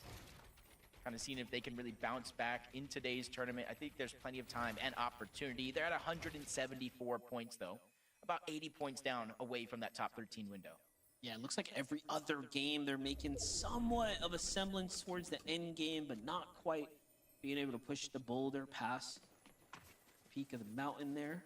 Get that momentum going, but Veno and Curve actually find Magma, G-Monster right here, try to set up. And I don't thought he was spotted out, but Magma's got no idea that he's actually approaching this close here. I want to know if he's going to go for the high ground player or the low ground ones. G-Monster's exposed as well. think they might just go for a straight chop, but Magma's dropping down low, so he's Oh, probably gonna no. wait for the window to open. He go ahead and disengage out. Oh. G-Money gets spotted out on the other side. Don't take your pick at this point, because Venom and Curve are ready to go all in. Boxes up one, slides into the box onto Magma. Now they're gonna go ahead and take down G-Money. A quick 2 eliminations. Venom and Curve, they're not slowing down. And I've worked with Veno enough times to know exactly what his thought process there, right? Put the pressure down on the other opponent. The other one's gonna get risky. He plays the switch reverse card, lands on him, boxes him up before he even recognizes he's actually the one that's the target. Veno is just playing different right now. And again, this is no different than what we saw yesterday. They have been overly successful in the early game. And now that they're finding the end game kind of formula, right? The solution to their problems, that's why they've been able to close this gap so fast. Not sure how many teams can really take them on head-to-head with the way they're playing so far, so you maybe have to catch them on a rotation, maybe get them lobby focused. But Bolts and Acorn talked about their strategy. Vivid broke it down, that long launch pad towards the back. They combine both the Fizz and the Shockwave for easy rotations just like this. We jump on board Creon Dragon, the third party to fight to start the game yesterday. It was Reet and Cooper as well. We talk about threats and beer falling outside of the bubble. Reet and Cooper are surely close to that same situation. Not sure how Cooper went down in that last game, but we saw Reet by himself in some of those later zones, struggling to get out alive. So this is going to be a little bit of a makeup game, a little bit of redemption to kind of build that confidence back up. Unfortunately, we got tagged back in exchange there a few times, so just giving away some of that damage that they're, of course, hard earning. But Cooper was lost, like we mentioned, really early last round, right? So there is some more work to be desired here. Blake and Preston, though, already at 2 elims. And look at this. It's just trying to sneak up, find another player here, lurking in the box. Cleaning things up here. Visual's Braids finds himself under some serious pressure here. Now, I was going to mention, normally by now, they're already situated in a monstrous surge base. Haven't quite gotten to do that just yet. You can see he is cap metal, though. Meanwhile, back on over Rituals and Agers here. What's happening now? Yeah, I'm not sure if they heard the noise from Blake and Preston. Maybe a reboot, not sure, but they see Preston by himself. I'm looking at the mini-map. I don't see Blake anywhere in sight. Gotta imagine he's either gone or outside of the lobby. So Preston on the clock, inside of the zone. It's only gonna be a 1 tick here, but they are tracing him down. He gets the patch up, which is huge. Back-to-back 50 HP being regenerated. No time to pop the shield, though. So he's buying himself a good amount of time. And the longer they stay in the zone, if Aegis and Ritual don't heal up, they could be 1 shot away, but they sneak the shot through in yet again, and the numbers advantage work in their favor. Aegis and Ritual solidify their 2nd elimination here. My only question, Monster, is how much damage they took overall chasing that one down. Yeah, definitely wasn't the cleanest fight. SU Dozer against Acorn and Bolts right now on the edge of Storm here. Dozer SU looking to rotate out right now. Little do they know, though. Seems like there might be a duo here watching this little angle. It's actually Ravens and CDZ who have a bit of a choke point here down in the low ground.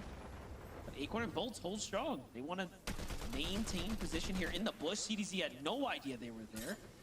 And there it is. They get a couple attacks. Off they go. Good rotation here for Acorn and Bolts, putting them much ahead of the curve. But one thing I noticed kind of looking at that leaderboard, you got Cold and Rapid in first, Veno and Curve in 2nd place. Which you're thinking both big teams, right? But remember the reason why Veno came from EU to play on NA in the first place. It was to play with Cold. They had a bunch of lackluster performances, which caused them to split different ways. At one point, you saw the Peterbot and Poyo split up. Veno was going to play with Peter, but then he went with Curve. Cold was like, I'm going with Rapid. They already qualified for the Reload Elite Series finals, so they already had that chemistry. I think the community saw that one coming from a mile away. So it's interesting to see 2 teammates who broke up now fighting for 1st and 2nd place on the leaderboard. That's right. And Minish has that LAN experience as well, right? So bringing something totally new to this team here. And if they continue to do what they're doing and stay on track to make it to LAN, that's going to pay off for sure.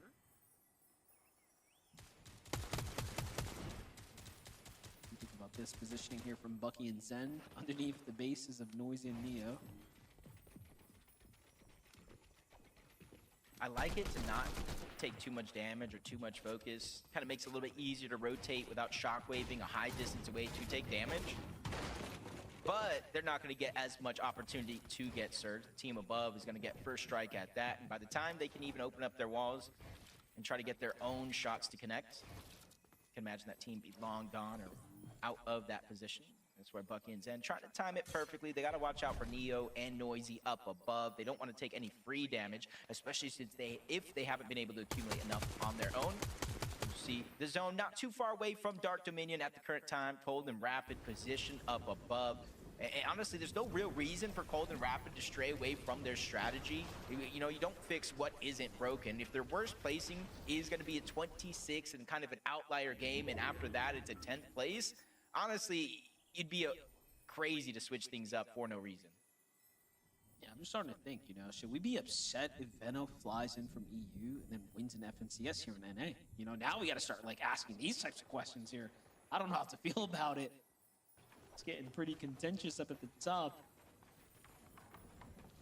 It's definitely going to help his case because you know how he feels about the comparison for EU to NA, and he's just right there. Honestly, less than 20 points away at this current time, closing the gap as the game does go on. See Reed and Cooper on the distance, trying to make up for that last game. You see them kind of waiting, biding their time, and this is where a lot of teams, you know, if you look at the strategy from Clicks and Higgs, and you were asking the question, how did Higgs go down? You can almost imagine a situation like this, coming in, using the wonky wheel, and a lot of these teams, just like, you know, Reed and Cooper, Cold and Rapid, are positioned high up in their surge tower bases, so you're not going to be out of render distance as you would think. Yeah, they got eyes on the boxes, right? Like, we already kind of called this before. Teams that are positioned up in these bases do tend to wait things out and try to look for opportunity for those that are going to rotate, pass.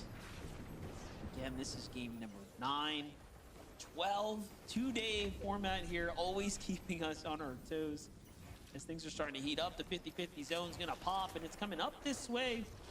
You know, and this is kind of risky, right? But, you know, Jacob, we talked about teams that kind of play deep into the storm right here, and then the zone pulls your way, and you just stay here, right? And you kind of tank all of this storm. Now, what you're doing is you're opening yourself up to potential sickness, but also, obviously, it's going to cost you a lot of heals. Yeah, a lot of their resources. That's kind of the give and take of a game like this. We talk about a similar scenario when somebody's getting struck down by Storm Surge. Do you out-heal it? Do you try to get eliminations? So hopefully with their position here, the youthful zone, Reed and Cooper, they're going to go through their splashes, maybe some pizzas to try to maintain their position, not only on high ground, but on the north side of the map where it's going to open up. It's going to be a little bit slower to travel through. Muds and Sphinx, Storm Surge does activate 175 above the damage threshold. You're seeing they're only peeking for small opportunities. They're level with the ground, so they're not going to get as much information from all the teams rotating in. Confused for a second. It looked like someone literally fell out the sky. I'm like, do we have an in-game event happening right now? What was that? Like, Sphinx and Muzz just kind of hanging out right now. I like the spot that they're in, you know, 150 above. Not too bad, not exactly safe. However, it can go either way. See Curve, Veno now. They've already found themselves pretty content, right? They find their elimination. They get the big cleanup here, and they haven't quite left. They just took the Surge base and have turned it into their own strategy. Now the zones continue to pull this way. They're gonna have to shockwave out here shortly. Here it goes. Going as a team, but ooh, someone's waiting for them to make that move. A little bit of damage onto Curve, but Veno goes untouched. Yeah, those are the risks versus the reward that I kind of look at in situations where you're shockwaving off of height. You have a good bird's eye view when you're able to kind of be up here, Monster, but once you shockwave down, you kind of leave yourself open to taking the shots, just like you saw there. But they were very, very proactive in the early game. They're able to pad that cushion when it comes to Storm Surge, so they can take minimal damage just like that. I see Clicks and Higgs still rotating in from Wonky Land. A little bit of slower rotation than others. They're taking a lot of the focus, and this is what happens when you fall behind with the rest of the pack. I was wondering if we were going to get a little update on Clicks and Higgs here. Their performance definitely coming up short from what we expected. Hard to live up to that hot start. Look at this though, Sleep 10 wagers here, tries to go up and over. They get caught in the process, also find themselves below the surge. So there's just all types of problems here to deal with. Meanwhile, Metal takes full advantage of that. They get the refresh that they need. They might even build into the zone here with a monstrous Metal base if they wanted to. I was gonna say, they obviously have enough mass to do so. Let's take a look at it. Yeah. It's Venom who connects there, Jacob. Just big damage. Not sure what Slepsy was thinking, but I saw him 500 below the damage threshold. He's probably trying to drop on anybody with a surprise attack, tries to get the one pump. But I did see, the teammate just kind of go down right behind Paper, who was looking not even in that direction. Probably after the elimination got cleaned up, the loop kind of made itself known. Paper looks around like, ooh, what is this? Kind of gets rewarded there. Cold and Rapid. See them continuously staying on these mid layers. They don't want to have a target on their back going for high ground, especially since they're already in first place. They don't have to change up anything here. 313 damage above the threshold, just waiting for the next zone to pull, and more than half of the lobby just got a max pull over towards Humble Hills. We have it. Things are about to start heating up real quick here now as we're approaching the final moments of game number 9. Endgame is on. Sturm Surge is here. And Clicks and Higgs are 150 below right now. Still plenty of room of damage to be had here, so they have to play aggressive. Into the box they go. Higgs gets a monster shot, Clicks into the box. Wow. And Clicks does what he needs to, but no, its Agers and Rituals are here to clean it up. And they take out some of that close competition there in Clicks and Higgs. And the runway is starting to open up now. Meanwhile, Curve and Veno, clear as day. Blue skies for the team over here. They have high ground and max material once again. This just doesn't get better for them. Yeah, I'm not sure if these were all of their bases or not, but essentially shockwaving from base to base to base in the last couple of zones to make sure they maintain their presence up above. You see them all that extra loot building outward, not necessarily to hold the tarp, but just to get their edge inside of the zone. Peterbot and Poyo film the same struggle. For a moment, one below the damage threshold. They quickly prop themselves back up, 89 above. Poyo looking toward the backside of zone, trying to get some easy damage. Peterbot on the hunt for some of his own. Almost bites off more than he could chew in that moment. But either way, Poyo was able to clean up at least one elimination and continue to build up on that Storm Surge. Only 3 players need to go down before it deactivates, but as they get eliminations, so do Cold and Rapid. There goes another one for Cold, adding to his total. It's crazy, man. The amount of eliminations they managed to find in the end game is so impressive. And they're in the lead, mind you, right? So this is really going to give them that room to run away with it. And you start looking at players like Rap, you start looking at players like Curve. Having an FNCS championship under your belt is one thing, but having it on NA just hits a little different too. So for some, they're looking to unify the belts. For others, they're trying to put the stamp on their name. And for folks like Curve, talk about really showcasing you're one of the greats now of the new era. But first, you got to do it. Rapid and Cold continue to play the strat. Going for low ground front side here. Now, this time they do have low material count, so they will need a big refresh. Which honestly doesn't worry me just one bit. Curve finds one though. They're on 8 eliminations already, continuing the pressure on the lobby. Absolute destruction here on NA, and really have to take note. If Veno finds himself in first place when the tournament is over, he will be a new 2-region champion. EU and NA Central, arguably 2 of the hardest regions to win a championship on, but they still got a quarter of the tournament left to play. Tyler, forced by himself, loses chance. Backside of the zone, he's getting pressured by Jack, N-Pen, and a few other teams. Everybody forced to rotate in, finds a Fizz, trying to take advantage of that, but he runs into Peterbot and Poyo on the other side of the wall. Luckily for him, it looks like Peterbot and Poyo have their hands full, so they don't even look back, but as we tune back into Cold, he's by himself. No extra heals, no build. This is what the entire lobby needs to have a chance. And they're only in top 20 right now, like barely holding on here. For Cold to fall, the runway really starts to become available now for everyone else. But look at this, Veno lost in the process. Curve forced to play high ground by himself. Meanwhile, Acorn and Bolts find a 2-set elimination down low. And then we jump right into Poyo, who also has a refresh of their own. And everyone is clawing back into this competition now.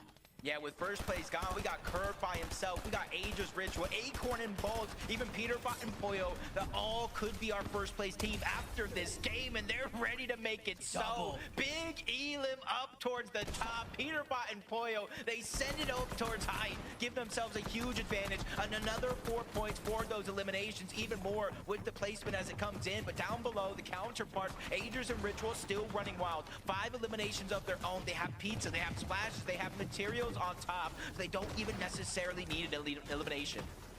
You line it up, they will knock it down. Bolts and Acorn here, 4 eliminations now on the low ground. Peterbot and Pollo, we already know, have solidified their high ground position. Bolts just continuing to do what he does best. That's a monstrous refresh, and he picks up everything here. Gets the Chug Jug as well. He's just living off the siphon, but no, Acorn gets caught there by Javi and Aminish. Tyler still holding on here as well. Somehow finds his way into top 5. When we last checked in, it was 20th place. And Tyler is just clutching up, showing us how badly he wants it. Bolts here on the low ground though. Javi and Aminish here, full duo. Versus, of course, Peterbot Pollo, pressure from the top. It's not looking too good here. Yeah, Bolts just getting pressure from all angles. Both of the duos sandwich him, eat him alive, but there comes the drop down coming in. Peterbot realizing it's going over recycled builds. They can maintain their presence, but a blessing for them is the same blessing from down below. Javi and Aminish are able to utilize that same scenario, and rightfully so. Look at their material count monster. They were almost out of mats altogether. Yeah, Peterbot knows what to do here. He's just got to keep that relentless pressure coming down. Hopefully he can pull for the win. But Javi comes up, finds a little cheeky angle from the side there, but he's got no mats. Peterbot also punished too. Aminish's got nothing, but Pollo's coming down to finish the job. Peterbot's already got the full conclusion there, and now, Jacob, it's just looking like a 2v1. Yeah, basically, Javi's living on borrowed time there. He might know it as well. No extra material. Zone pulling on over. Yes, he can farm up a little bit, but double Thunder Burst up above the mythic AR. They're going to melt through those builds, and that's why you see layer by layer, Peterbot and Pollo dropping down. They just don't want to take any big risk here because they know this one is definitely in the bag. 9 eliminations so far, and if they're able to clean this one up, get that elimination onto Javi, this could be a double-digit elimination victory royale. They catch fire at the right time. Peterbot and Pollo on top. You know, they were due for a win. That's what we kept saying. We're looking at their performances. We're seeing them make these end games. But the biggest question that was remaining was, when are they going to get that victory out? And you know what? They couldn't have done it in a better time and at a better game, right? When you have Cold and Rapid there, Jacob falling early too. That right there is going to conclude game number 9 now. Peterbot and Pollo Zeke have finally done it. It's happening! It's happening! Peterbot Pollo! Okay, everything. No, Kelly, it's happening. We knew it was gonna happen. We didn't know when, we didn't know why or how, but it's happening right now. 3 games left to go. Game number 9. They finally decide, you know what, Zeke? You know what? We've been quiet. We've been under the radar. We've been consistent, but on the DL. You know what, Zeke? We're gonna make a statement. We're gonna perfectly overdrive all the way up in the height. We're gonna shut that down, take that over, and you know what, Zeke? We're gonna go ahead and get ourselves a victory royale. Kelly, they're doing it. It's happening. It's happening. You know, they say that there's 2 inevitabilities in life, death and in the final games. It is just inevitable. Peterbot and Pollo, we've seen them do it time and time again. The narrative has popped up time and time again. They're washed. It's over. Peterbot's done. And then they wrap up day 1, always still in the top 10, by the way. But day 2 is where they come to show how they do it time and time again. Peterbot doing this crazy height steal to go onto Curve, who was a solo. Poor guy had no chance when you have Peterbot and Pollo flying up to the sky. I mean, you know, there's kind of a conversation amongst us saying, yeah, you know, they've been pretty quiet this grand, and they really haven't. I mean, their best placement was a 5th place. We're used to seeing these guys just win games, take high ground convincingly, and it just has not happened. But that being said, they kept themselves in contention, right? Even though they weren't having these pop-up games, even though they weren't having those performances that we're used to seeing out of them, they were still in like 6th place going into that game, right? Just close enough to 1st place where it's like, okay, technically it's possible for them to kind of catch back up. You know, they're just always flying around, always buzzing around. And then it happens. They win the game. It's like we literally brought it to fruition by speaking it into existence. These guys are back. They win the game, and I saw how many points they have. I can't wait to see the leaderboard after we come back. Oh, Vivid, you stole what I was going to say. 485 points. We knew going into that Golden Rapid had 446. But where did they end? Have they overtaken that number one spot? Let's find out after this short break. Don't you go anywhere. We'll see you right after this.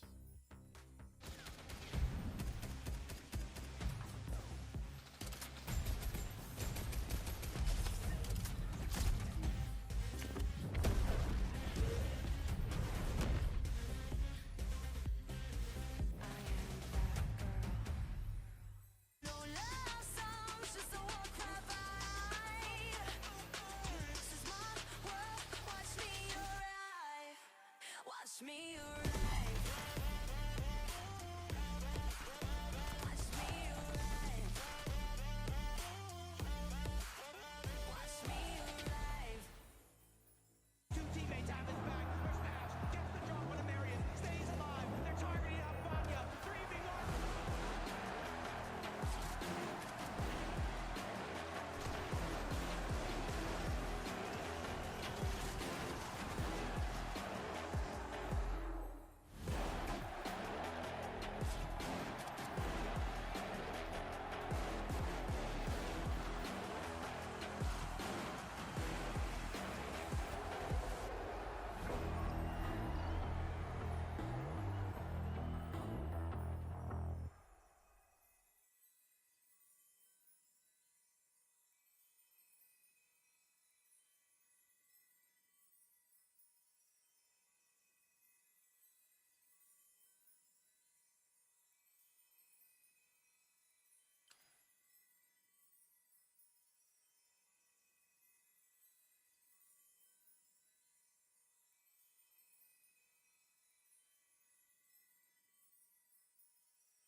Welcome back, Party Fam.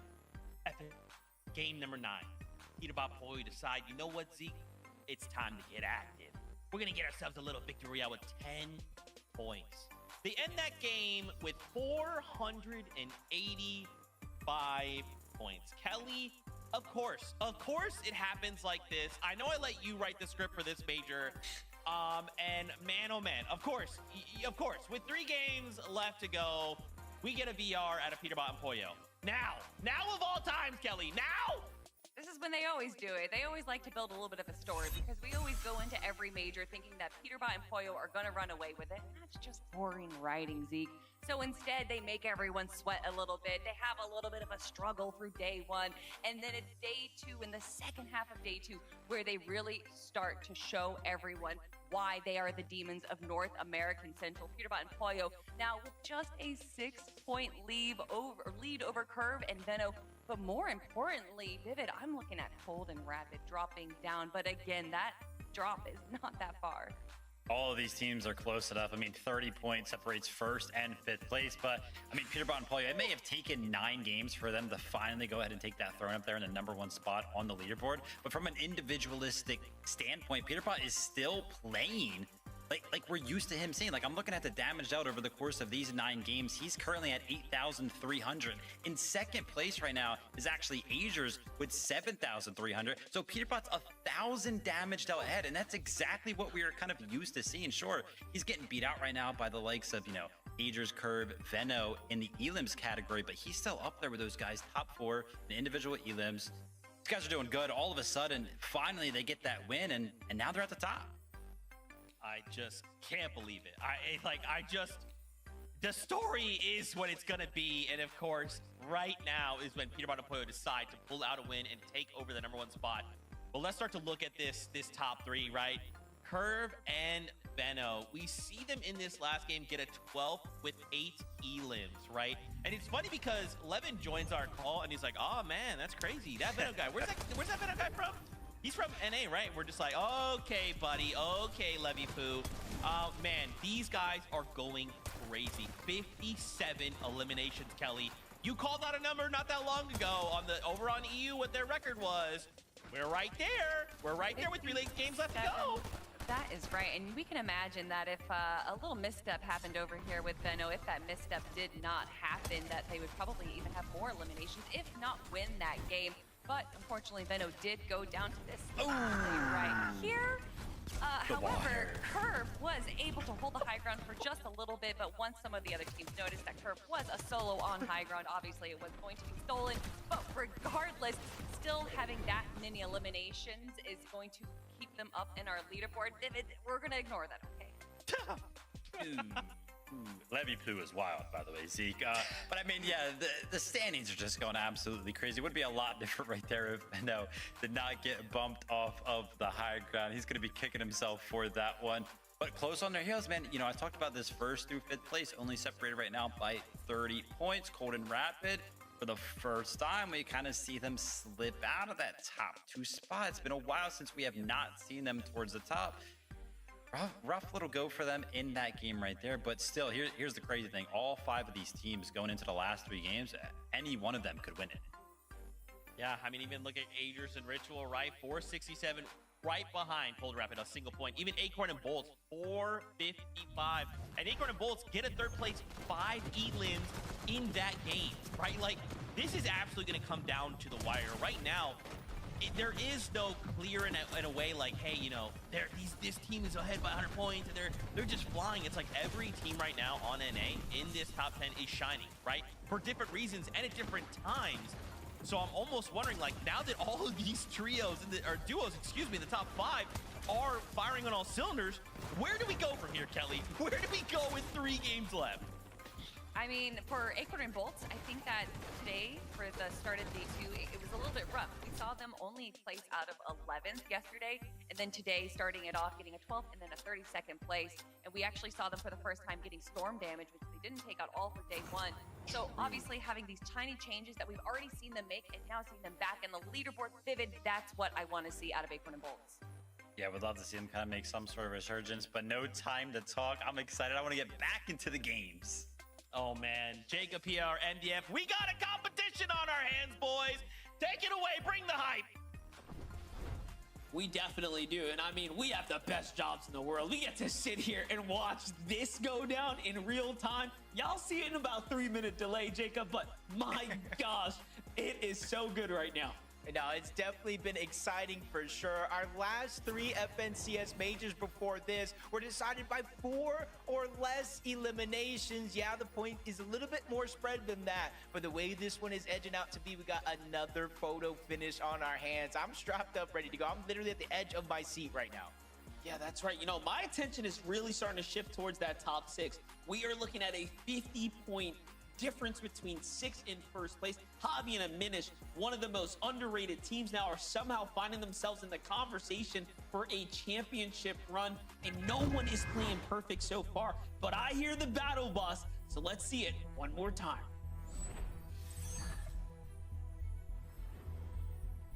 3 games left, Monster. Just 3 games remaining in this tournament. And already for the last 3 games that we've seen that leaderboard shuffle up so much, from Cold and Rapid being in first, Curve and Veno having a chance to now Peterbot and Poyo being on top. And even that race at the bottom for the bubble, the top 13, 2 points separates going to Dusseldorf and having to go and try one more time. Yeah, it's so crazy, man. Teams like Clicks and Higgs now are suddenly finding themselves in a whole different type of scenario, right? Where they have to fight for being in the top 13 at this point. Trying to get the championship win is starting to be pushed out of the question. Curve and Veno, though, switching up their strategy a bit, opting to go a little bit more aggressively to the north side, trying to see maybe if there was something here to be, of course, earned. But look at this, finds a little Lamo. You happy about that one? Was Curve contested, or did he get those out of the sky? That's just my biggest question. I don't know. Yeah, either way, it's just a testament of like whether it's the beginning, middle, or end of these games. I don't know what they ate for breakfast, but I need to order me 2 of those because they are just firing on all cylinders. QK, Contrap, they had such a great moment to end the day yesterday. Most of us didn't even know where he came from. That first place 8 eliminations that bursted them inside of the bubble. Today, however, hasn't necessarily been going their way, but they are still so close to contention. They just need to close out strong. You know, what I'm thinking about is Veno and Curve. Veno's probably telling Curve, like, bro, be on the lookout. Do not be surprised if Peter Von Polio land this, you know? Because their drop is technically big enough. And if you know Veno, he's got that main character energy, right? So does Peterbot. Like, Peterbot, the way he treats Clicks in a finals or any other rivalry that's neck to neck, he will definitely land on someone like Veno as well, just because the storyline will be so exciting to watch. And they're all that close right now. Yeah, 20. Neko just trying to go ahead and get out of a bad spot. Both of them kind of separated. Like, Flex got a good opportunity here. Took too long to go ahead and execute on that chance, so they're going to be forced to disengage as Neko reunites along with 20, trying to push them back further and further. And that's the thing about these split drops, to where if you don't go ahead and get those eliminations on the contested drop, it makes finding that loot that much harder. Nako blanks, going ahead and pressing on the Muss outside of the Riptides. They have a good 2v1 opportunity here, but they're continuously trading shots. Muss not going down without a fight. Another chance there as he lands another big tag, 26 HP. Even the knock on the blanks, he has a chance to 2v1. In comes Liquid. His duo finally arrived. They clean up that elimination. The party does not stop here. Threats and Veer, who are once inside of the bubble, fell out, are ready to make up for those mistakes early on. They have the Fizz, they have the Shockwave. They're trying to close the gap and figure out exactly wwhere he went. Heard the noise onto Mako, so they're just going to drop down and try to clean up this even. Yeah, doing a great job chasing them down right now. Veer's got full sights here. Threat's got control of the coast as well. Should be another tag, and unfortunately they don't quite find it, but this is still great damage, and they want these points right there. Again, found themselves in the top 10 and then fell within around that 15th place range after slipping out. So Veer and Threat still have some big games to be out here. Just getting more and more crowded over here towards the Riptides, though. Got Nick and Skinny Cat moving on over. Threats and Veer kind of gave up positioning, chasing for that Elim. Then you have Muss and Liquid on the other side of Riptide. So even though they were able to get the couple of eliminations there, I don't think they advanced their position all too much. Higgs and Clicks, they get the legendary drop this time out of Wonky Land. Better chance at those rare chests, more gold.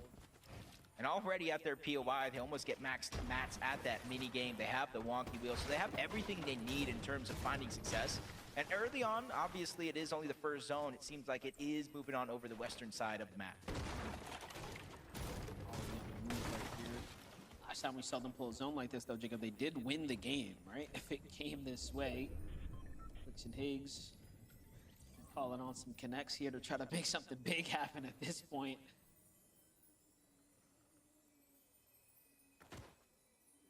Cold and rapid. If you get that feeling of deja vu at all, I can agree. They're not changing up their strategy. They don't even go underneath Dark Dominion unless they have to. Cold just kind of builds up towards the top. Not only does he have to aim with those shotguns, he's going to be the primary source of finding their surge. Rapid, the big brain, the IGL of this team so far has been rotating them very, very well in the good portion of the games. But the last two, I think those will be the ones that hurt the most. 10th place, 4 eliminations, 17th place with 1 eliminations, kind of giving up that top spot on the leaderboard. Agents and Rituals on the other side here.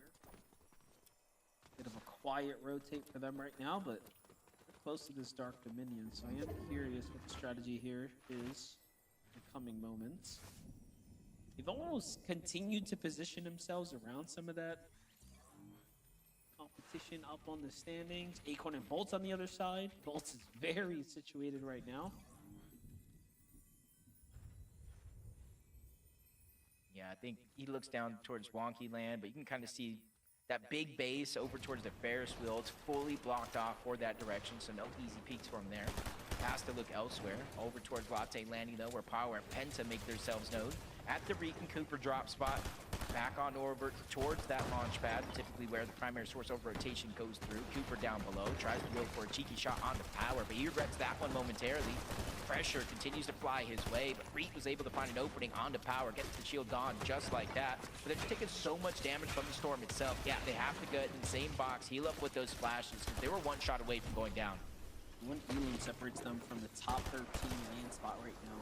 They cannot afford to fall here. Reek and Cooper do enough to push this team off, but at what cost? You saw them, again, healing a bunch, so we can't even tell if they're actually out positive after this exchange right here. Oh, well, they don't want to get the elimination code for free. They get the good damage onto Power, they shockwave, they fizz, they close the distance, and now they get the knock. Instead of cleaning up instantly, they know they're going to take damage from the Storm.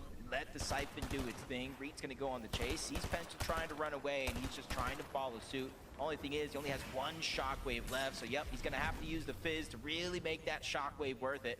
Getting up on top of that mountain, that's going to give him a huge bird's eye view to try to figure out where Penta actually ran to. Spots the builds in the distance, safe landing into the water. But he is so far away from Cooper now, that gives Penta a 1v1 if he could just figure out it actually is a 1v1. There's no way. He's off. He's already going right back to the bottom. He's thinking that they came together. But Cooper's here waiting to catch him. More good damage here. Now, this is starting to attract what seems to be other duos here in the area that are just going to stick into their usual rotates right now. So we have to be careful, but there it is. Finally, they clean things up here at the Latte Landing. It'd be a great two-piece elimination for them, giving them that little bit of cushion that they were looking for here. They're not quite safe again inside the top 13 just yet, but they are there now after 8 points they earned there. Meanwhile, Visual and Braids, what is this? This is a completely different strat. Even got me shaking my head, scratching it, trying to wonder what went wrong. Typically, we see a team like this spread out on these mountain ranges that you see there in the minimap, and that's how they get a lot of their serves. This time around, maybe trying to wait for somebody to lurk in late, find something. Hopefully, they make a mistake. Timing, if it doesn't work out, though, might put them behind the rest of the curve as QK and Khan find themselves an elimination over here towards Painted Palms. Instead of going on a wild goose chase, though, they're going to let that solo player run away. Maybe they could turn back and get the elimination later. We know he's going to go for a reboot eventually. But for QK and Khan, man, this is going to be a good start to the game. Get that damage early. And once you got that Storm Surge damage early, it kind of opens up flexibility to be able to focus on the rotation instead of just getting damage. Yeah, talk about those eliminations too. I'm gonna be keeping close eyes on Visuals and Breeds too, because like you said, that is such a massive risk for them to take here, waiting inside the base, hoping to ambush someone. And then you look at the map, look at how much distance there is between other players. It, again, from here looking at it, might not pay off. We'll just have to see. Peterbot Boya, though, back to the same trusty strategy, keeping this huge surge tower. This just seems to work out a lot better for them, and then pushing teams that they tend to weaken on the way. There's an Adrian, one of the few down here at the Dark Dominion. So we saw them rotate past this. They didn't go around to actually contest Boulder Rapid, of course. And shots coming in from Peterbot's duo up top. Yeah, they spotted that one out quick. Saw the surge base, saw the window open. Unlike some of the other surge bases where there is no top on their base, you can kind of, you know, crouch, uncrouch, peek over, not really give yourself away. But Peterbot built it in a way to where it's impossible to get shockwaved on for free. So usually we always talk about Peterbot and Boyo hunting teams down. I'm getting in the back of my head. Maybe they're prepared if worse comes to worse. That happens to them. They are the team to beat after 8 games so far. I should say 9 games. We're here in game 10 to see if that lead goes away. Muzz and Sphinx over towards Humble Hills. Zone moving on over towards Squibbly Shores. We talked about last time Clicks and Higgs had a zone move over in this favor. I think everybody here on this side of the map has just been gifted a little bit of opportunity, which includes Muzz and Sphinx, who's currently positioned 8th on the leaderboard. Done really good today too. 2nd place in that first game, 12th and then a 10th, right? So a lot of end-game appearances so far for Muzz and Sphinx. Bucky and Zen. Beef Pace right squad. now, great opportunity here to find Hey, the a back grandpa. from. Zone's going to be coming in shortly, so got to make quick work of this team here and get going themselves. You know, watching this sometimes, you just gotta have a lot of patience because there's a lot of moments to where you typically would think I gotta rotate to zone. I don't Grandpa wanna take Gamer damage, I wanna beat 007. other teams there, but Hello, sometimes it's Beef just more Squad. beneficial, especially if you have the white HP heals, to go ahead and just fight for your time. Let the storm do its thing. Force other players at their hands, depending on what situation they're in. Especially if you have a little bit more control of your games. Curve and Veno, a different approach already. You know, in the last couple games, we see them very, very early on try to be the team on the high ground and really condition the rest of the lobby. This time around, just like we saw Visuals and Braids, taking a whole different approach. Slowing things down and just minimizing the risk of them actually getting eliminated. They do already have 2 eliminations too, so they're feeling pretty good about their overall damage, but as we start talking about the way this zone played out, it's going to be Clicks and Higgs who have this monstrous base set up here at the Wonky Land, as the zone has favored them for quite some time here, and there's plenty of extra heals to work with as well, so he's going to have to pick and choose here what they want to take on the road with them.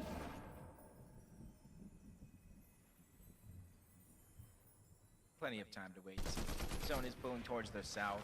They have their wonky wheel. They have their combination of both the fizz and the Zentrashy shockwave FN. Hello. to really dodge a lot of the teams, the earlier portions of that zone, kind of move out of render distance, make it easier for them to move in. And you see the zone is kind of pulling off the shores of Squibbly over into more of the mainland. And this is where you do have a few different mountain ranges that will be Grandpa in play. Gamer The rotation, 007. speed, quick, that is of Hello, the Blue. essence here. And that's where you see now, for all those other players that have waited until this zone to try to move their way in, you're seeing Cold and Rapid, they're pulling that edge of the zone. Instead of going straight in, they know this side of the map is more than likely uninhabited by a lot of the players, so they're just going ahead, taking a slow approach yet again. They don't seem to be in a worry, and they don't seem to be desperate to make any big plays. Yep, and they got little bushes to play with as well here. So with the zone coming Zentrashy back, FN. they have a nice little ambush Catch set ya up there. tomorrow. Lots of teams rotating Beef in. squad. Peterbot Can't still believe finds it's Day himself Live's safe last day. in the positioning here. So long as they found their damage, they'll be just fine. Majors and Ritual haven't really moved either since rotating their last position here. They're only 83 above, so this is a much more precarious situation to be in. Yeah, it might look good. It might look good now with the damage being above the threshold, but you know as well as I do, the way that some of these games have been going, you'll be above in one zone, Grandpa Gamer and then instantly fall 007. below in the next. GG's So Blue need to and you get are down not to a wrong, certain Beef. minimum of players for each and every one of these zones as the game does progress until it eventually does turn off down to 40 players overall. So they're really playing tiptoeing with that line when it comes to Surge. Cold and Rapid, similar situation, only 143 above, and it's not easy for them to rotate from point A to point B. About 30 damage is going to get taken off of that Surge. One thing to note, though, they were max material coming out of that storm there, so they are in a prime position here. Don't let that material count fool you. They are getting late into the end game here. A little bit of storm full luck here, and you'll be in a great spot to be in. Overall, though, Peterbot and Boyo, the same can be said for them. They have this high ground base. They've had the zone this entire time. They're finding a tremendous amount of damage from this advantageous spot, and now they get to shockwave out and play into the Dark Dominion. So this is actually Cold and Rapid's draw spot. And again, normally when you get the drop, obviously we've seen those teams turn these opportunities, if you will, into huge wins, if not better. But again, that is to be determined as now we're starting to approach that end game. Venno and Curve, no pressure so far. They've just been sitting on the vending machine trying to see if anyone was willing to come this way. Clearly, some people got a little too close to the fire and got burned here. It's Magma and G Monster. This is another Venno and Curve elimination onto the same team. They just can't catch a break from them. Yeah, and I know the game's still going on, but with those eliminations there, they take first place in the tournament. Placement points haven't So set close. in. It's going to continue to jumble, but it goes to show how close the leaderboard actually is through and through. Am I watching a replay? Am I watching another clip? Peterbot and Poyo are just finding opportunity after opportunity, and it's on to Veer. That is going to be a heartbreak right there if Threats cannot clutch out some good points in this game. He is only 4 points away from that bubble. Yeah, they were doing so well after finding those 2 elims, and now lose your teammate kind of here is going to be that much more tougher. Well, you have to make at least 20 or 30 points. As we were jumping away, I think I saw Venno find another elimination there too, so the rotates are clearly working well. Yep, here it is. We get to jump in with that. They're at 5 elims now, Jacob. Things are just starting to get really pieced together for them. Take a look here. They find the lobby focus onto Jack. They get the elim credit. It just can't work any better for them now. So all that matters here for them is just going to be key positioning, playing for the end game. No one's in that base up top either. Somewhat of a vacant Storm Surge base from before. The zone is bounced back. Acorn and Bolts are still in this game as well right now. Barely holding on though as they found themselves only 20 above. I see Clicks and Higgs there in the distance too. Meanwhile, Peterbot continuing to find eliminations. Yeah, to start the game, Venno and Curves, 2 off-spawn elims, put him in first. Peterbot gets an elim, they take first back. Venno and Curve get a couple more elims that pushes them in first, and now they take it right back. We're literally ping-ponging as this game goes on between first and second place, but you still got Cold Rapid, Agers and Ritual, Acorn and Bolts all still in the mix, and you can't forget about Clicks and Higgs. All it takes is one moment to catch fire in these next 3 games to really kind of shut everything up. They do have that gold Chaos, they got the purple AR, they got Slap Pizza, they got Fizz, they got Shockwave, they got all the resources necessary to have a good game here. But the zone might play a huge role depending on where it goes. I see it moving towards the south. We're going back in and through Dark Dominion. So even though we got those buildings we need to worry about, it's not as drastic as a North Pole and all those mountain ranges. Jacob, I also saw Visual and Bray still alive as well, so it seems like their risky play did pay off there. The bottom right there still fully healthy. Clicks and Higgs opting to go for high ground here. Once again, this time as early as the 8th zone, while teams are playing pretty close to second height. So this is extremely risky. Hobby and Aminish still in the game as well. But Clicks with the big elim onto enough there. He doesn't get too risky either, right? He allows the loot to fall there. Comes to back up his teammate Higgs here up top. It's Bucky and Zen who are trying to fight for it though. Yeah, and this is another reason why I think it's just a little bit too early sometimes in the game. Pollo's down. Not only because of material, but it's because everybody's sending it up above. You said it yourself, Pollo down. Now there's a lot of pressure here on the Peterbot to maintain their position on the leaderboard. Quickly peeks up, steals some of that loot away. Curve and Venno are on the other side, literally first in place, staring at each other through the wall. And I think Peterbot knows that danger's around the corner, tries to go up. Shockwave above, makes the play onto Zen. Nobody does that as a solo, and he's even backing down Bucky. They have the confidence to go up. The challenge Clicks at Higgs, but now it's falling short with Peterbot storming him down. Just doesn't get better, you know, he's just sticking to the game plan. He's like, you know what? We want to come into these games and play for high ground. It's what's going to open up positioning for me. I'm just going to go ahead and do that. But Clicks and Higgs, of course, have the same strategy too. Peterbot tries to bail off, of course, but it's not going to be enough. Clicks has just got his number this time. This is an opening. Curve and Venno needed. Bolts is by himself down below. Acorn is gone as well. Another top team sent back to the lobby. Not only Curve and Venno's chance to increase that lead for first place, even with Cold and Rapid still alive, but for Clicks and Higgs to play catch up here. They have the high ground. A lot of the teams are already out of their path, but another one sends it towards the north. Another team is trying to battle up above for the high ground. Meanwhile, Cold and Rapid has let all the dust settle. You guys can have it up above. We'll smoothly walk through that finish line. Don't forget, Hobby and Aminish were in 6th place coming into this. They have a chance to fight for first as well, and they're trying to just show us that they have life in them as they go up, but Clicks and Higgs is willing to battle it back on over into their head. They're really just wrestling for high ground right now. and it's cost them so much material. Clicks and Higgs have almost given away the win condition at this point if they can't catch this refresh. Yeah, you see Curve and Veno just waiting in the shadows So smart. for a moment just like this. Everything up above is expended, but they're actually looking down below. Look at the material count, the lack of resources. They might have what they need to take the high ground, so Clicks and Higgs have to give it up. Hoppy in a menace. You said it yourself. From top 6 to start this game, this is their chance to increase their positioning, but Veno's backs up against the wall. 6 builds, tries to find his way to the front side of zone while using the bare minimum. Curve ends up in a scuffle against Clicks. No builds left. He's going to have to reposition, and now Clicks is by himself. 2 HP. A quick peek from Veno. He returns back to the scene of the crime to take down his former teammate. Unfortunately, he did lose Curve in the process. He finds Prom here as a solo, but no, Nut comes to back him up, and then he has to back off here completely. Look at this. Veno didn't even get to pick up any mats either. So now he's down to 4 builds. But hey, look, inside the top 10 now, still earning points, but you have Cold and Rapid making up for time lost. But Veno's still going. Down goes Taki too. And now he's at 9 eliminations here, Jacob.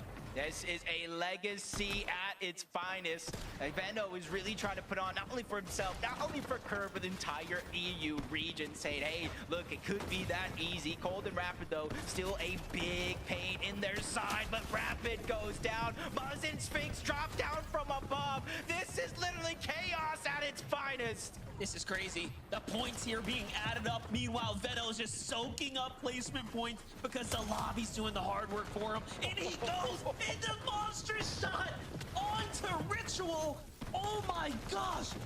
Veno just continues to do it time and time again. And don't count him out just yet. That's another huge shot. The Fullberry miss drops too. Can he get some time to pop it? There it is. Tries to break out through the top. Look at the game sense, the awareness to break out of the dangerous layer. Veno is firing on all cylinders right now, and he is still going.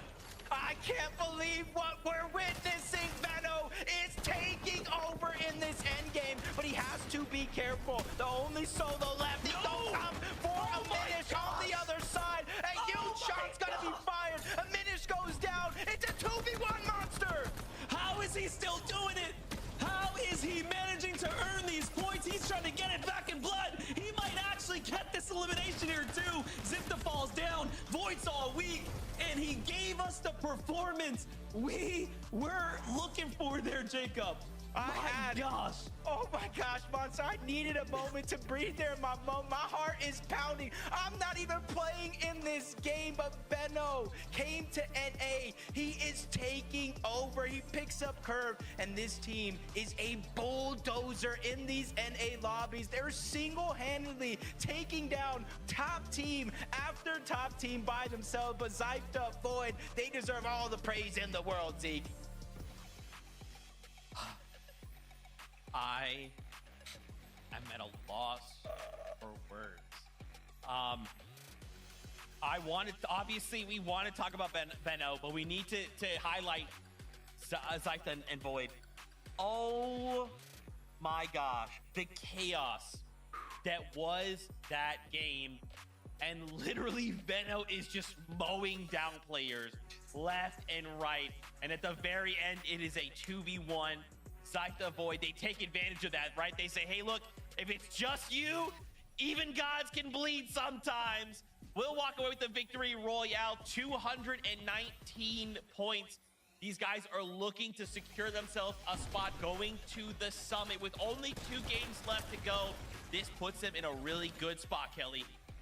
Yeah, I mean, considering how crazy the low ground was, to have a full duo in that moment, being able to take on Veno, I mean, 6 eliminations, definitely going to help them up the leaderboard. But my goodness, that looked like that could have been a 1v2 in Veno's favor. But again, shout outs to that duo for getting the 10th VR of our... Whew, that one was close. What a nail biter for the duo. Yeah, they were kind of just hanging out, right? We saw how many solos there were in that lobby, and amongst all of the chaos, amongst Veno just mowing down all the lobby, that duo there at the end, they just get to kind of look up and like, wait, where'd everybody else go, right? We only got one player to take out for the win. All of a sudden, they go ahead, they clutch it up, they take the win as well. So it'll be interesting to see how that win right there shakes up the leaderboard. Oh man, well, we're gonna go to a break. When we return, we are absolutely taking a look at Curve and Veno. That solo clutch was incredible. We'll see you guys in just a few minutes. Don't you go anywhere.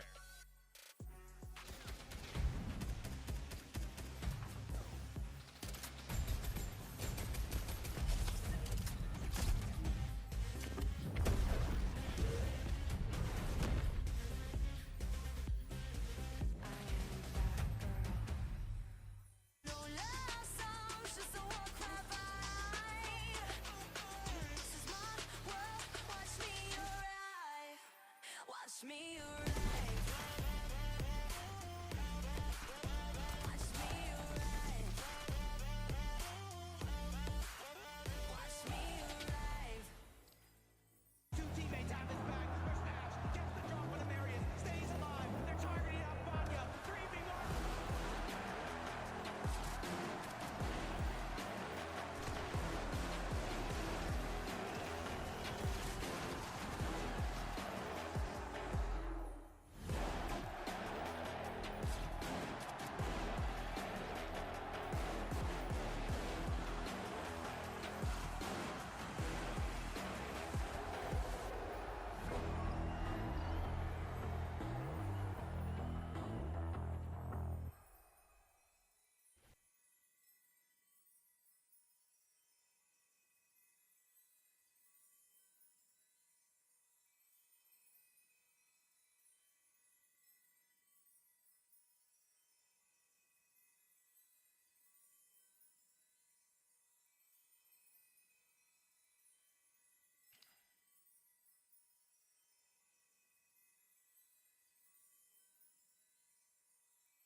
Beef Squad.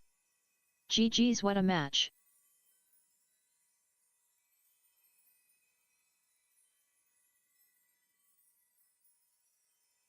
Grandpa Gamer 007. Right?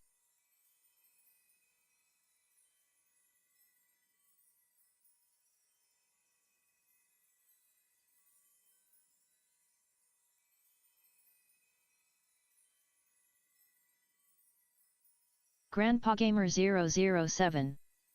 There have been some great games.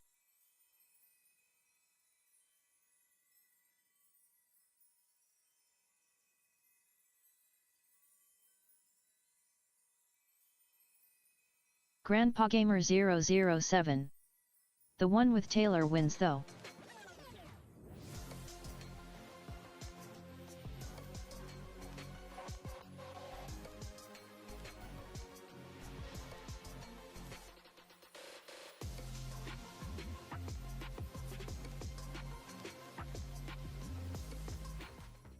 Grandpa Fortnite members, Gamer get ready for the- Oh my God, 007. what the heck, Google it for the Benno? ending. Wow, Biff. Thumbs out. GG's. Game number 10. Bro. With one of the greatest solo clutches we have ever seen. Guys, look at this leaderboard! Peterbot and Pollo just got a VR last game, right? We thought, oh my gosh, I can't believe it. Peterbot, Pollo, they're taking over. It's crazy. In a single game, Benno's solo clutches here. We're a second place with Grandpa 11 Gamer eliminations. 007. Kelly Link, we Biff. are at 68 LOL. My eliminations on bad. the day. Beef Squad. I mean, and that is GG's. a solo clutch off of Curve and Veno having 8 eliminations before Curve Beef went Squad. down. So it wasn't like it was GG's. just Veno in Smiley that face. game. But regardless, even with 8 eliminations, having Curve go down, Veno was not done yet. He is never done, Vivid. And to see him play that, for a second, I thought this was Game 11, Peterbot solo once again, because we've seen that in North America. But Veno wants to show that this is not just the NA show. EU is here to represent. And look at these eliminations, Vivid. Insane. I mean, it's like he can't miss right now. If this guy has a shotgun out and there is somebody anywhere near him on his screen able to go ahead and hit, he's hitting the shot every single time. And how chaotic some of these end games are. I mean, he is just switching layers when he needs to. He's using overdrive grenades to fly up, and even mid-air, opponents are moving, he's still hitting the shots. And everybody that was watching this must have believed that it was possible for him to win this 1v2, right? Like this, it looked like he was unstoppable. Everybody's like heart froze for a second watching that right there. And I gotta tell you, the rest of the lobby right now is in absolute trouble. We kind of saw it after game number 7. We were like, wow, whoa, these guys look absolutely different. Take a look at the individual eliminations over the course of the 10 games that we've witnessed for Grand Finals today. Veno is leading the pack with 37. What is possibly a little bit even more impressive is that his duo is right behind him with 31. This isn't like a solo shot. I mean, obviously, yeah, the solo clutches came out, but they are both just performing on an incredible level right now, Kelly. I for sure thought that production was wrong, that this was incorrect, and that they misplaced Curve's name. That is insane. These numbers represent everything, and I feel like I'm gonna have to add a 4th star to this airplane real soon, because this is what I want out of North American Central. And you know what? Maybe NA Central was getting a little bland, and you just gotta add a little bit of spice from EU, and that's what makes everything just taste so much better. Whew. I am just shocked by what we just witnessed. We have 2 games left to go. Let's bring up those standings again. Wow. As we look at these standings as well, I mean, guys, even look from 1st to 5th, right? Only 75 points separating Curve and Veno from Javi and Aminish. I mean, I am just in awe. Again, this is why we call out, right? A single game of Fortnite can change everything, man. You just string together eliminations the way Veno just did, even in 2nd place. You don't even need the Victory Royale. You can find yourself climbing the standings. Oh my gosh. Agers in Ritual as well. Look at this. Jumping up 2 whole placements right now, Kelly. Off of a 6th place with 7 elims. Now, Kelly, right now, more than ever, these eliminations are so critical. There's so many points locked behind these eliminations. That's what these players need to be targeting. I mean, Agers and Ritual, like you said, they got 8th place with, they got 6th place with 7 eliminations. Cold and Rapid that game only went down in 8th. They only got 3 eliminations. And that is why Agers and Ritual are jumping up. Literally, you could be doing really well, making it to the end game, grabbing eliminations. But if you are not just pushing yourselves above just a little bit more than everyone else, that is literally going to be the difference of tens of thousands of dollars and being able to say that you are the best in North America Central. As I've been wrapped up in the entertainment that we have been presented with this absolute domination, I blinked and I was like, wait a minute. We've played 10 games. There's only 2 games left. We are approaching that point now where it is possible that some of these other teams that are in the top 5 could potentially be thinking about, okay, listen, they're playing way too good right now. How do we stop them? I know we kind of talk about this a lot. We saw it on EU earlier, the attempt to potentially stop them early on. Does somebody have what it takes to land on Curve and Veno to stop what seems to be unstoppable? Whoa, Vivid! He's speaking something into existence. Kelly, we saw this over in EU and it went a certain way. Do you think it's happening? Do you think it's happening in Game 11? No? Probably not, but we can hope. 2 games left to go here before we say goodbye. I cannot believe what has transpired so far. With 2 games left to go, all of these dudes are thinking the same exact thing. How do we either get in the top 13 or fight for that number 1 spot? Casters, it is time. Game 11 is ready. Take it away. Monster, I don't know if Curve and Veno will be contested off drop, but I don't think it's going to be a smart play, because something you notice first off is when they were the best team in some of these lobbies, it usually starts in the early game. On day 1, it was the mid and end game where they lacked a little bit of preparation, but now that that's solved, I'm not sure. Yeah, I don't think anyone wants to get Sky and scrolled here in game number 11. So let's see if things are getting hyped now.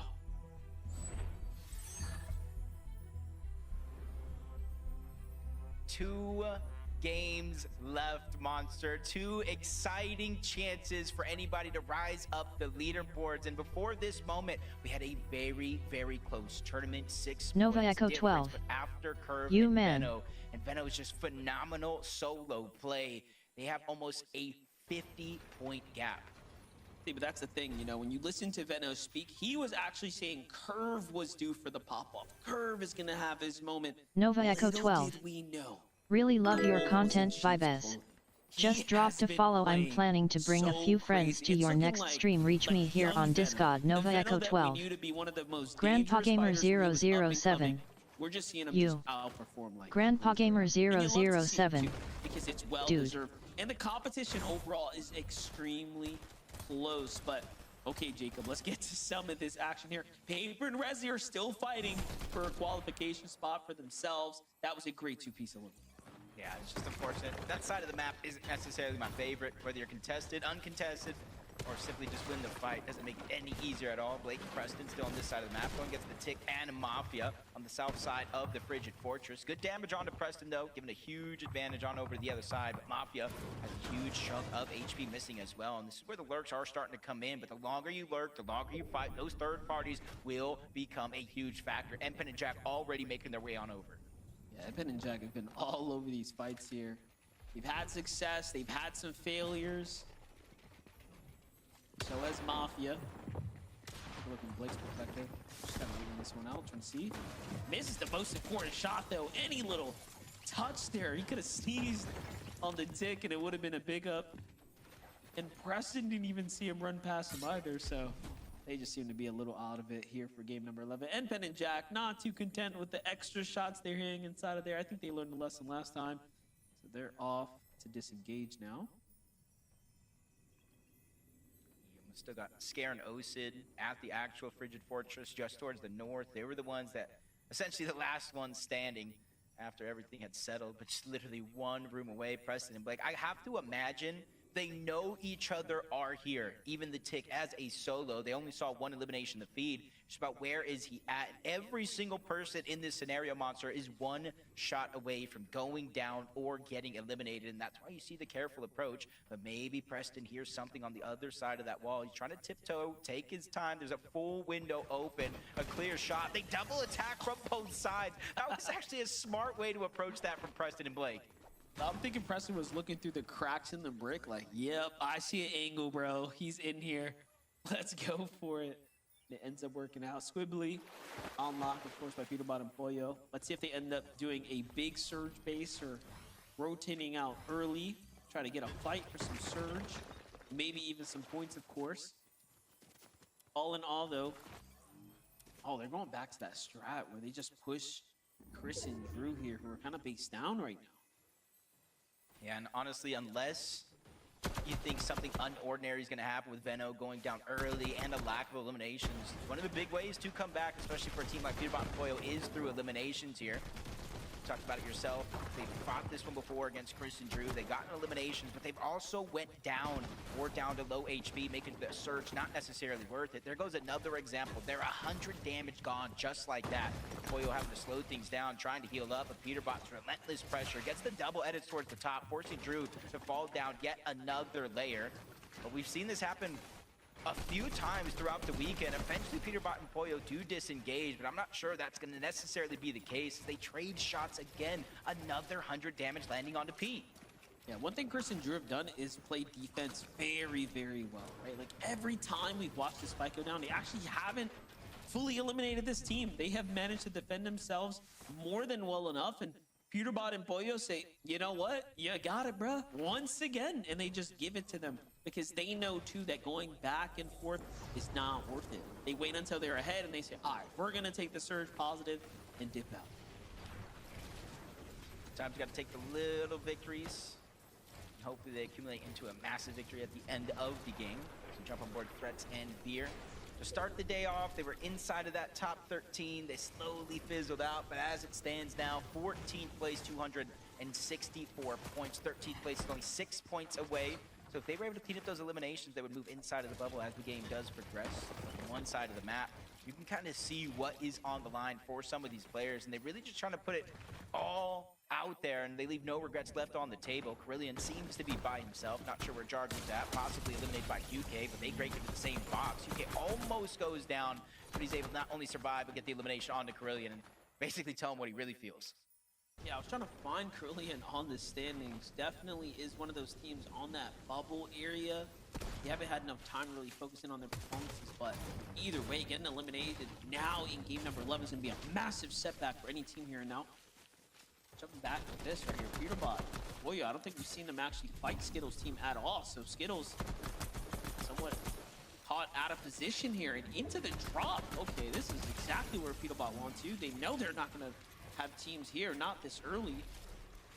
Just like that, Skittles rotates out of one problem and into another one. Ah, that's just unfortunate. Literally, Peterbot and Poyo went from finding Chris and Drew.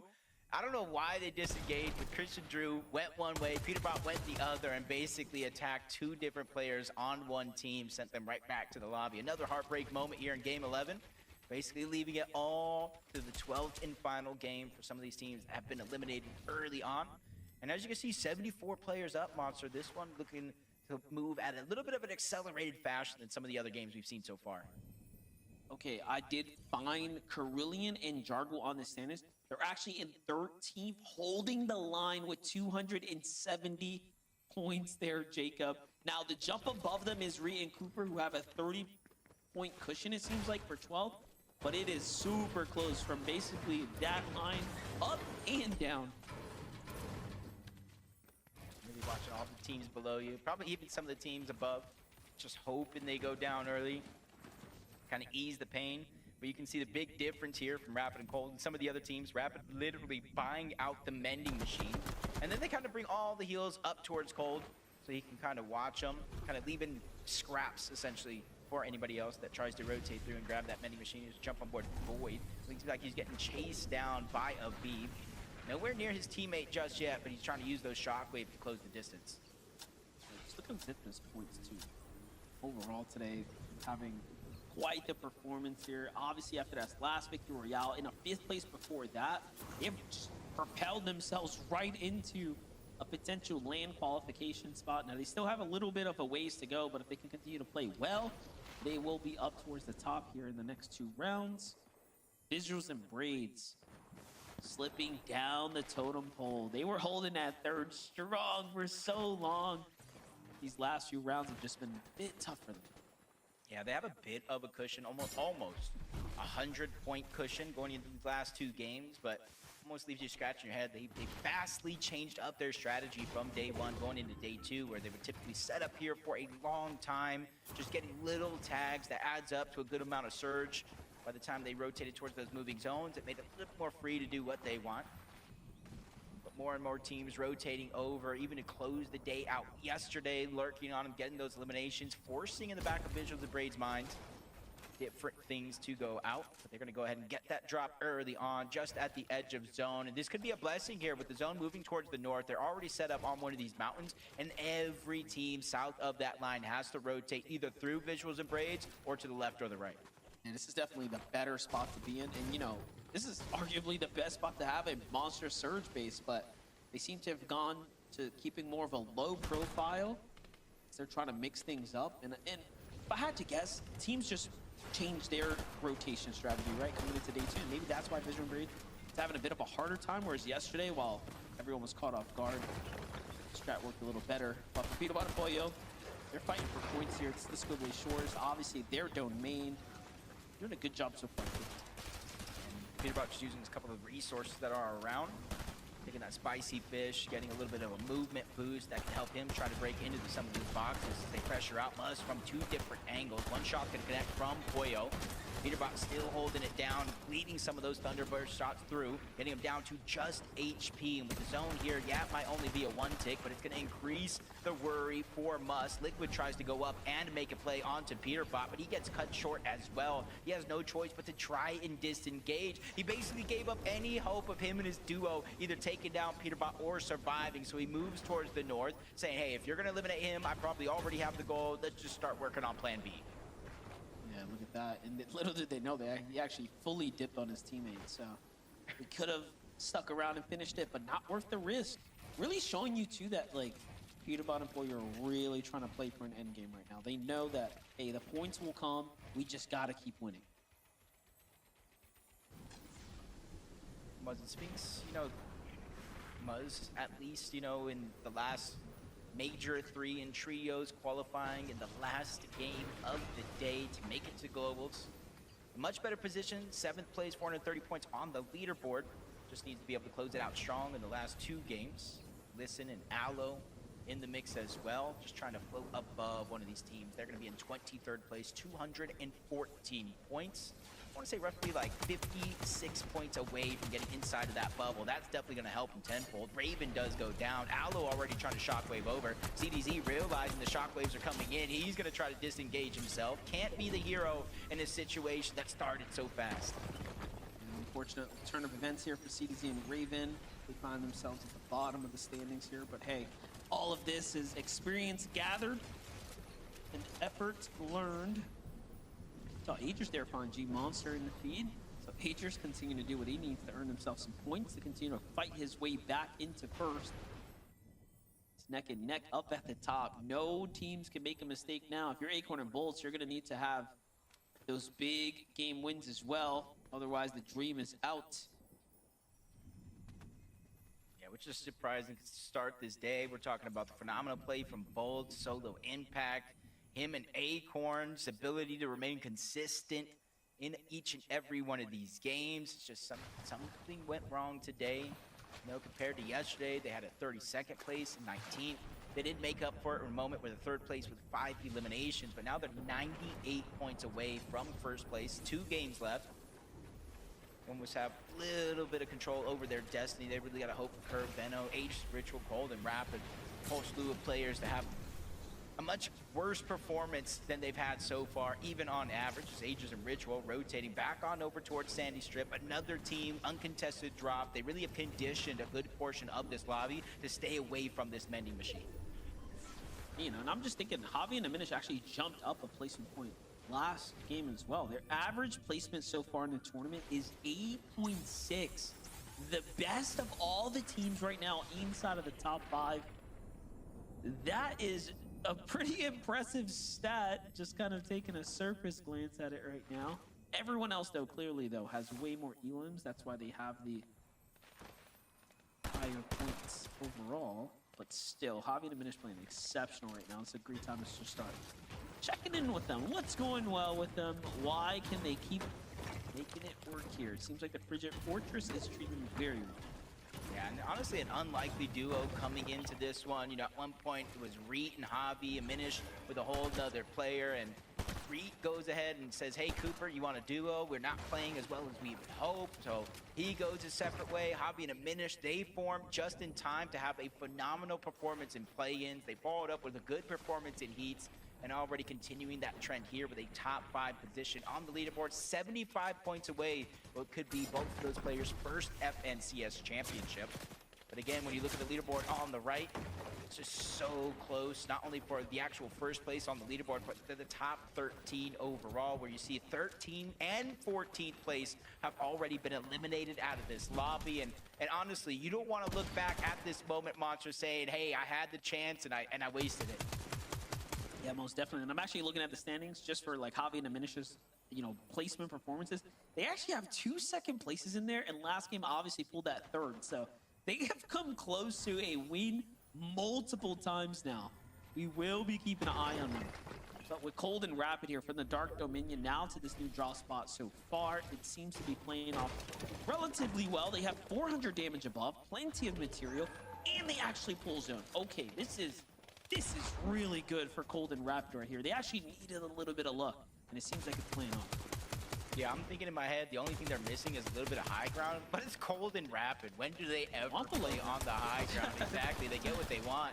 Just like Peterbot and Boyo, relentless pressure throughout the entirety of this game. They're almost 1,000 above the threshold, but you wouldn't think that to be true. They only have 1 elimination so far, so they're going for it. They're going for these high elim games. It's just they're not finding any success on the actual eliminations up until then, where they take down both Jack and Npen before they got to rotate to the next zone. So that's going to replenish a lot of their builds. They can pick and choose what resource they want to take with them before they finally make their way on out. This is crazy because they're really playing to their strengths right now. Goes the Fullberry miss, so they're just going to be shock waving their way all the way into the zone. Shoot, they might even end up on some high ground here shortly. They have the mats to play for it, but Peterbot gets caught in a spider's trap right there. Gotta be careful. On the other side, as we were watching that though, we missed what was happening over here. Flex, buddy, you're looking the wrong way. Veno knocks him upside the head, and then they get the follow-up in the finish.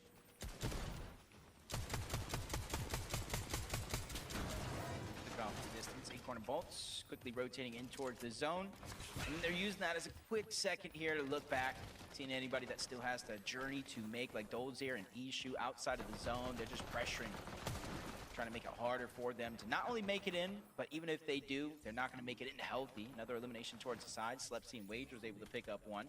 Maybe push Paper and Rezi back as Curve looking like he's trying to approach in that direction. You see Benno peeking through the cone, gathering vital information for their team.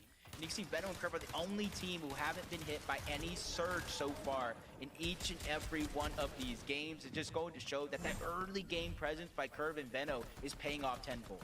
They've just been the most aggressive. They've, again, been clearly the most successful in the early game. This game's a little bit slower for them in the early game, but their mid game is just taking off right now.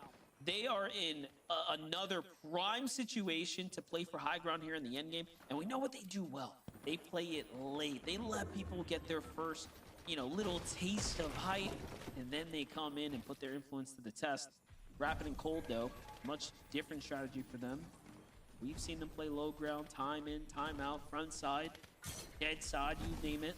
They'll be there. Comes to rotates though. This is still a difficult terrain to play with, right? They have to go up and over this mountain, which you have Peterbot and Boyo now completely positioned up, and then you have Clicks and Higgs already basing on the opposite side. So many times we've seen teams take it early. Clicks and Higgs were able to hold it early on in day number 1, but since then, honestly, it's been changing hands for each and every one of these zones here in the end game as they position themselves above. Peterbot and Boyo have the luxury to stagger themselves back. Look down, rain fire from above. Not necessarily getting eliminations here, but they are just hurting every single player they connect shots with as they rotate on over. Curve and Benno positioned down below. Hop gonna diminish towards the side. Clicks into Higgs. We've seen in previous games them try to go ahead and claim high ground as their own. They don't necessarily have that luxury up until now. They pull zone in their favor, and they immediately build up saying, hey, if you want high ground, come take it from us. That's crazy. And that's so different than anything else we've seen from Clicks and Higgs. They've been building single straight standing towers, but now Higgs is putting up this huge flex right now with a monstrous base. Benno and Curve here have no issues fighting their way to the new zone, though. That was almost a fresh Elim. Oh, actually, it is an Elim as things catch up there. Benno finds another one. And he was already in the lead, Jacob, with the most amount of Elims, and he's continued to do so. But look at this, not looking good. Boyo's down. Peterbot comes through to clutch up. He finds one. Can he get the follow-up here? He's doing so much damage, but he can't quite get the finish, but it's okay. He's bought Boyo enough time to get saved here. Yeah, and they have the splashes. They're going to have to instantly start to use those along with the pizza, but the zone is moving in. 10 ticks of damage, instantly popping the big pot. Really trusting Peterbot to get those splashes out in time. They have to be careful, though. Right above them, Clicks and Higgs, and even in front of zone, we got Curve and Benno. We got Muzz and Sphinx as well. Honestly, the storylines couldn't be any better here in this game because you got first place right now. Curve and Benno could be the first time a player has won in both EU and NA, two of the hardest regions, and they find a big elimination on the Peterbot, taking one of the hardest teams out of their path to the finish line. Boyo's down and out. The full Elim comes through right there, Jacob, and he gets the finish as well. And just like that, they're up in the lead now. Clicks and Higgs, though, on high ground, doing exactly what they need to do. They have solidified the positioning here. He's doing a good job sacrificing a little bit of HP so that way they can go deep into the zone, reconnect on that high ground. It's going over towards Frigid Fortress. That gives them the luxury to look towards the backside of the zone, seeing players late to shockwave in, but they think it's all smooth sailing. But Curve and Benno wait for these perfect moments. They've elevated themselves step by step, and they're waiting until they least suspect it. But Peterbot's still going on his rampage. Big down onto Dragon, trying to pick up that elimination. But Curve and Benno, they're matching him blow for blow. 8 Elims now. Venno is really starting to heat up here, and they're not even interested in jumping down for mats. Notice that. They want to maintain this positioning, and they're still trying to time for high ground here to try to play for another win. Higgs, though, is the only one up top. They send Clicks down low. Clicks finds Peterbot, finishes him up, sweeps him under the rug, and now Venno and Curve. Here comes the setup. Off they go. Curve's got no mat, so they have to concede to go lower and lower here. And this terrain's not helping. Look at all these old builds as things are moving back and forth. But Venno, Curve are still neck to neck with Clicks and Higgs right here. Yeah, Curve and Venom, I feel like they know they don't even necessarily need the high ground. They don't even necessarily need the win. They just need to remain consistent. That slows them down a little bit. Big shot is going to land onto Venom. Pressure coming from up above. Thank gosh that Curve is there to alleviate some of the pressure, holding on to the build. But if you blink, you might have missed it. Higgs has went down. Clicks trying to go for the revive. Curve and Venom realize nobody else is up there to contest it. They use the Fizz. They use the Shockwave. They instantly take away that high ground. 6 teams left, Monster, and everybody at least has the duo by their side unless it's cold. He goes down. Rapid is now left by himself. And he has the awareness too. The awareness to keep shooting back at them. Venom tries to keep the pressure, but the shockwaves put Clicks and Higgs up on high ground, and they know we don't have enough mats to hold this one down. Clicks and Higgs managed to have just enough HP though to go ahead and heal back in this game, but then you have Rapid. Look at this, just solo surviving right now as a player here in the mid ground right now. Trying to evaluate what he wants to do here, but he's got pressure coming in from potentially Venom and Curve here on the layer. Right behind he comes and he actually finds Curve. It's gonna be Muzz who jumps in and they get the full finish. Yeah, but still, that's no worries to me. Venom's just taking this time to heal up. Quickly go and scurries outside of the zone. Still almost a full chug left, but Higgs is quickly on the chase. Gets a good amount of damage until the zone does the rest. Clicks and Higgs have finally woken up from their slumber. From day 1 to day 2, they finally found their form back. 5 eliminations here, but Rapid is still up, trying to close the gap. Pig down onto Sphinx, separates him from Muzz, but you see he has no builds. He probably feels in the back of his mind he has to get this elimination, but underneath, Braids takes him down, gets the elimination, and moves one step closer to first. Oh, I was gonna say, talking about the slumber, Bolts and Acorn were down low. Now they're the sleeping giants starting to wake up here, putting their influence in the mix, but you have a lot more players to worry about. Braids and Visuals are here to mess around as well. They also need the refresh too, as they're out of material, so they're gonna be forced into this fight here, whether you like it or not. And then, of course, Clicks and Higgs have to come down and jump in this battle as well. Bolts uses the shockwave to go up. Someone gets eliminated in the sky. It's actually Clicks. He couldn't touch down in time. And Bolts and Acorn all of a sudden now find themselves in a winning position, and the shot goes through. And just like that, Bolts manages to do it again here. Yeah, Bolts and Acorn pop off in the second to last game of the day, becoming the second team to win 2 different games this weekend in a leaderboard, Monster. In a world that is so stacked and close, this one is surely going to move them one step closer to contending for another FNCS championship. Zeke, one left game to go. Let's do it. I keep thinking, man, like, I've got a handle on it. There's like, you know, Zeke, just follow the action. It's all cool. And no, man, we literally just talked about the top 5 right before this, right? And Acorn and Bolts were that 6th place team. They were the team on the outside. Zion007. I'm sorry. Last game is going to be interesting. GG's. Why did you forget about us? And now they are fighting for our love and affection. I cannot believe this. Game 11 with so many Titanic duos, all doing the same thing, thinking, bro, we can do it. This is our chance. With 2 games left, we can fight for an axe. Acorn and Bolt say, you know what? We'd like to toss our name in the hat. Little name in the hat. There you go, Zeke. Go ahead. Shuffle it up. I don't know. Kelly, I'm losing it. I'm freaking out. I mean, this really was the game for our teams in that 6th to 10th place spot. Everyone that was in our top 5 having some issues, either going down to a solo situation or going down early, you know, unless you're Venno.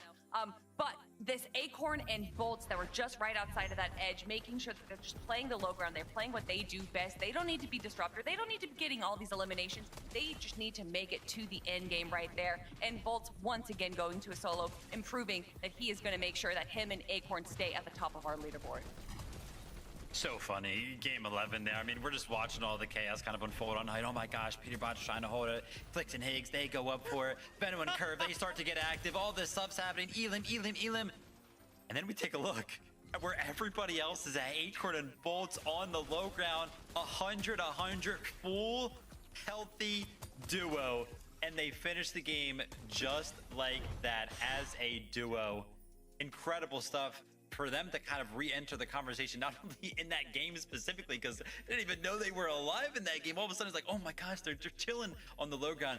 But now I can only imagine how close they are to keep themselves back in the competition for the win. Oh my gosh, that little angle, that little tiny little corner was the difference maker. 574 points. Fortnite fan, we have one game left to go. We're gonna go to a break, okay? I need a moment to breathe. Okay, I need a moment to breathe. When we come back, we start setting up because this is a close run, okay? Go find some popcorn, find a drink, use the bathroom. We'll be right back, okay? We'll be right back. We'll be right back.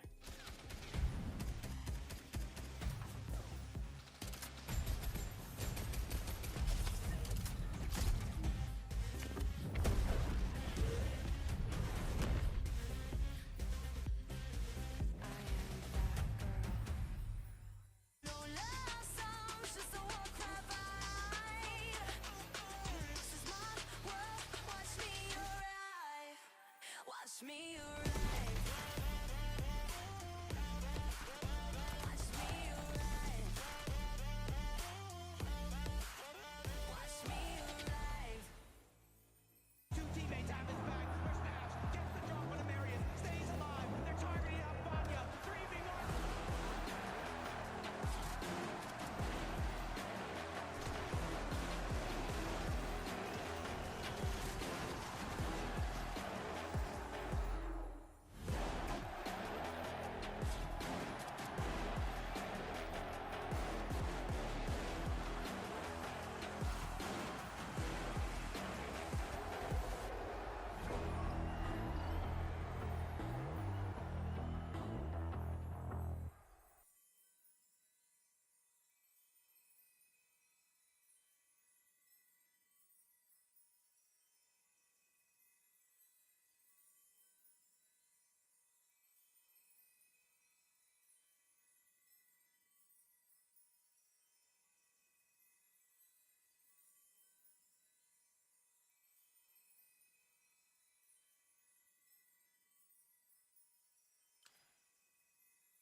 Yeah, yeah, yeah, yeah. I'm bouncing back now.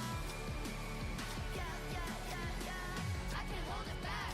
Yeah, I'm bouncing back. These mountains, I'll tow 'em. Those pebbles, I'll roll 'em. No bridges. Okay. All right. I'm fine. I'm calm. He's not. He's not. Everything is okay. In case you're joining us, welcome. This is the FNCS Grand Finals. No big deal. One of the most important moments in the FNCS. We have one game left to go. You know, hey, crazy stuff happened in that last game. Acorn and Bolts got themselves a victory out of that last game. That's crazy, right? Yeah. Why don't we go and take a look at the standings, because it gets crazier. Because right now, Curve and Venno are in first place with 659 points. Kelly! They have 78 eliminations, more than double that of Acorn and Bolts. Venno and Curve have showed today what they do best. Those early eliminations, going into the mid-game, making sure that they don't have to worry about Storm Surge, and then controlling the mid-ground, either chopping people from above or eliminating people down below. They do it time and time again. And you know what? Maybe day one wasn't their day, but it's better late than never. Venno showing everyone why he is not just moving states like we see a lot of these players do in North America. No, he's moving countries to claim this as his own. Manifesting destiny is all about America's history, and he's showing why Britain did it first over here. Please put an absolute huge exclamation point on the fact that these guys were in 10th place coming into the day. We have played 5 games, and they now have an 85-point lead over second place. I don't know what kind of crazy stat or how this is going to look on paper, but this has to be one of the most incredible day 2 performances, day 2 comebacks, whatever you want to call it, that we have ever seen. I mean, look at 78. How in the heck? What's even going on? These guys, every single time we watch the game, it's just a highlight reel for them. Dude, you know, we were talking about it during the break there, and it's like at a certain point, this is going to become mathematically impossible, right? Like at a certain point, we've tuned into them at like the early stages of the game, and they have 4 or 5 or, you know, even 3 elims, right? They just have to do what they've been doing all day long, and they will walk away as the winners. Now, we only have a minute and a half. I really quickly just want to flip on over the top 13, right? Yes, we are absolutely playing for a first place and an Axe of Champions, right? But we also can't forget top 13 are right now playing for their spot at the summit. 298. Do not forget that number going into this game. 298 is the current cutoff. Seek and Taki are holding that. But guys, we have 1 game left to go.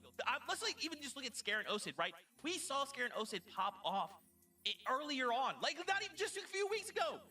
They could try and play for that spot. Look at Jargu as well, right? Even Zytho, we saw them get a Victor Royale. I mean, Kelly, there's so many players. This goes down to 20, Kelly. Yeah. It's possible. It's literally like 42 points that separate 13th from 20th place, and I'm guessing it's even closer down below. So we could probably get to page 3, see teams in our 30th place spot. And if they have that pop-off game, and we know that there is a possibility of some teams just kind of sliding by, making it into the top 5 and just grabbing a handful of eliminations, that right there is 90 points and could be the difference maker of going to Dusseldorf or not. Vivid, this is what NAC is all about. We have so many big names in the top. All the teams that we have been talking about are finally showing up right now, and this is the final game. It's crazy. I mean, there's so much stuff going on that leaderboard, so much we could break down. But there's only one way to find out who's going to walk away. Not only champions, who's going to get second, who's going to get third, who's going to qualify to the LAN event, and that's just to play the games. Vivid, the last game of the day right now. Fortnite fam, lock in every single thing that these players do. Whether they get an elim or get eliminated, this is it. The last game to make the impossible possible. Beef For the Squad. last time today, GL MDF, to them. Jacob PR, take it away. Honestly, Monster, I've never seen so many storylines go down the leaderboard so far. Curve could win his first FNCS champion. Benno could win 2 titles on the hardest regions with EU and NA and add his 4th overall. Acorn could win another major one. Both could be a West and Central champion. Zyam007. Rapid wins his first. Agreed, I Beef could keep Squad. going all day, but GGs. it just goes to show the stories are endless today. This is what makes NA one of the best regions to watch. It's what is really the pinnacle of what Fortnite's all about. And we, of course, have the privilege of calling all the action here. You've been watching it go down. Let's see if luck is on their side.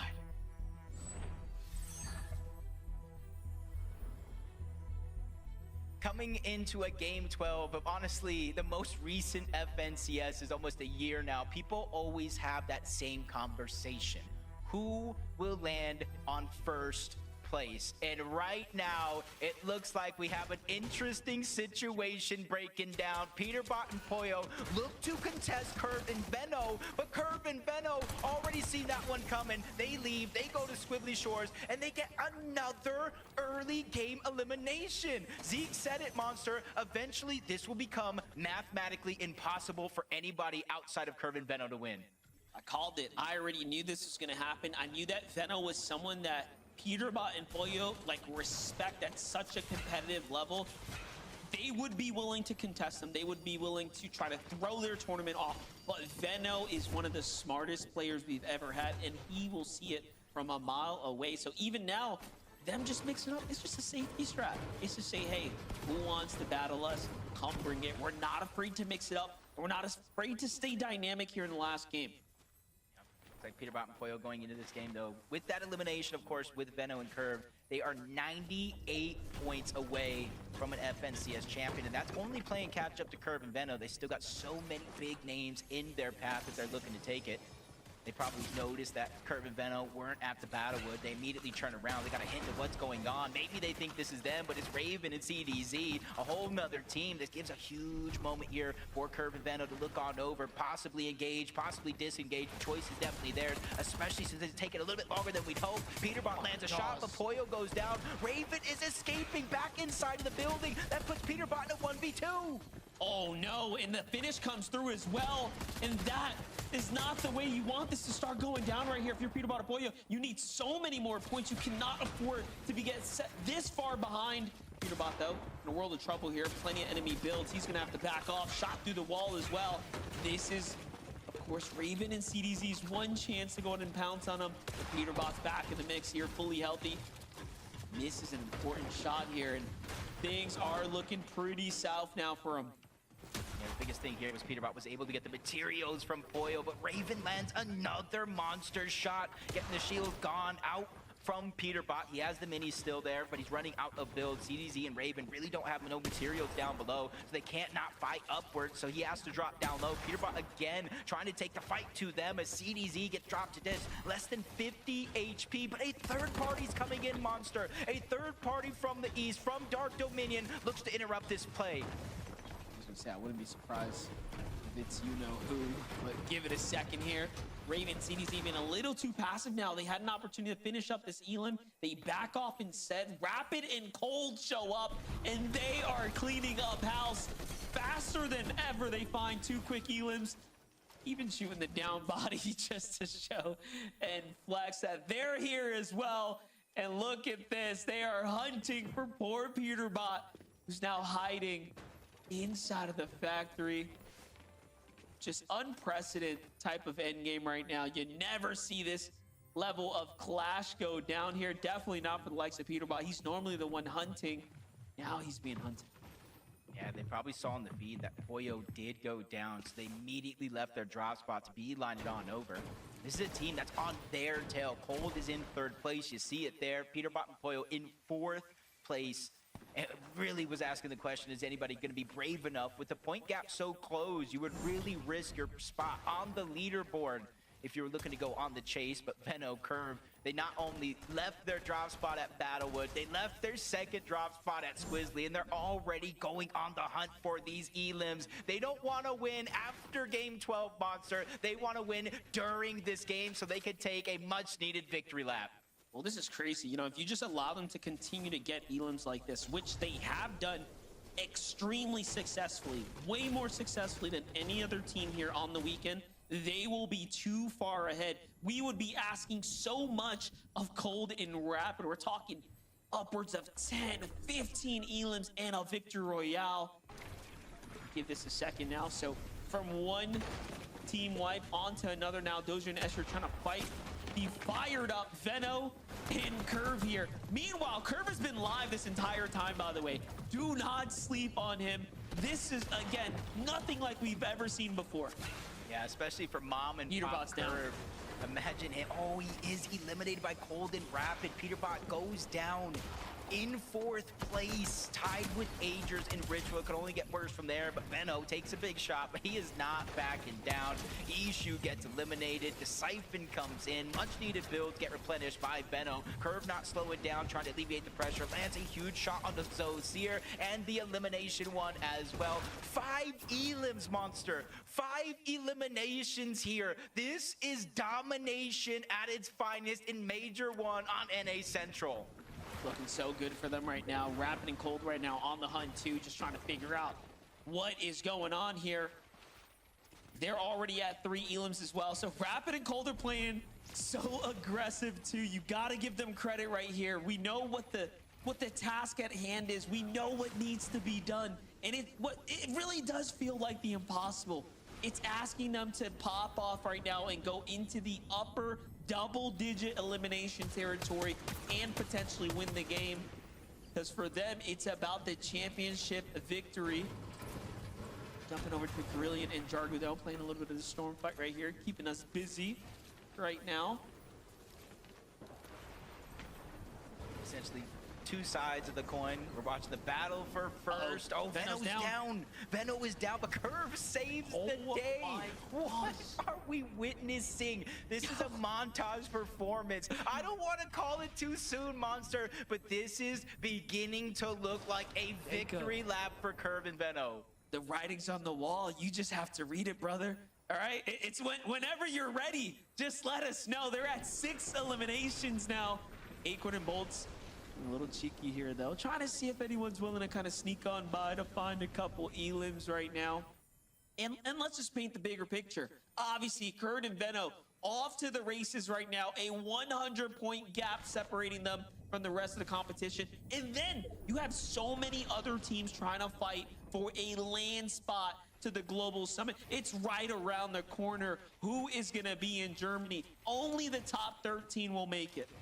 And as it stands right now, in order for Cold and Rapid to win the tournament, this is as it stands right now, they need Curve and Veno to go down outside of top 25 with not a single elimination more. And then they need to win the game with 10 or so eliminations in the double digits. So it's going to show how much of a runaway this is turning into. And that's where you see a lot of lurks going down, because it's not only the battle for first. If you look at Tyler and Chance here, 391 points on the overall leaderboard. They're in 10th place.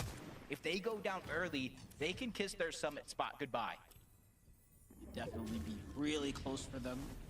They'll be holding on to a thin margin. Taki and Seek on the other side. Same can be said for these teams here. 208 points earned on the tournament day. So you are seeing moments of greatness here coming out. Some of our competitors here on the 2-day format.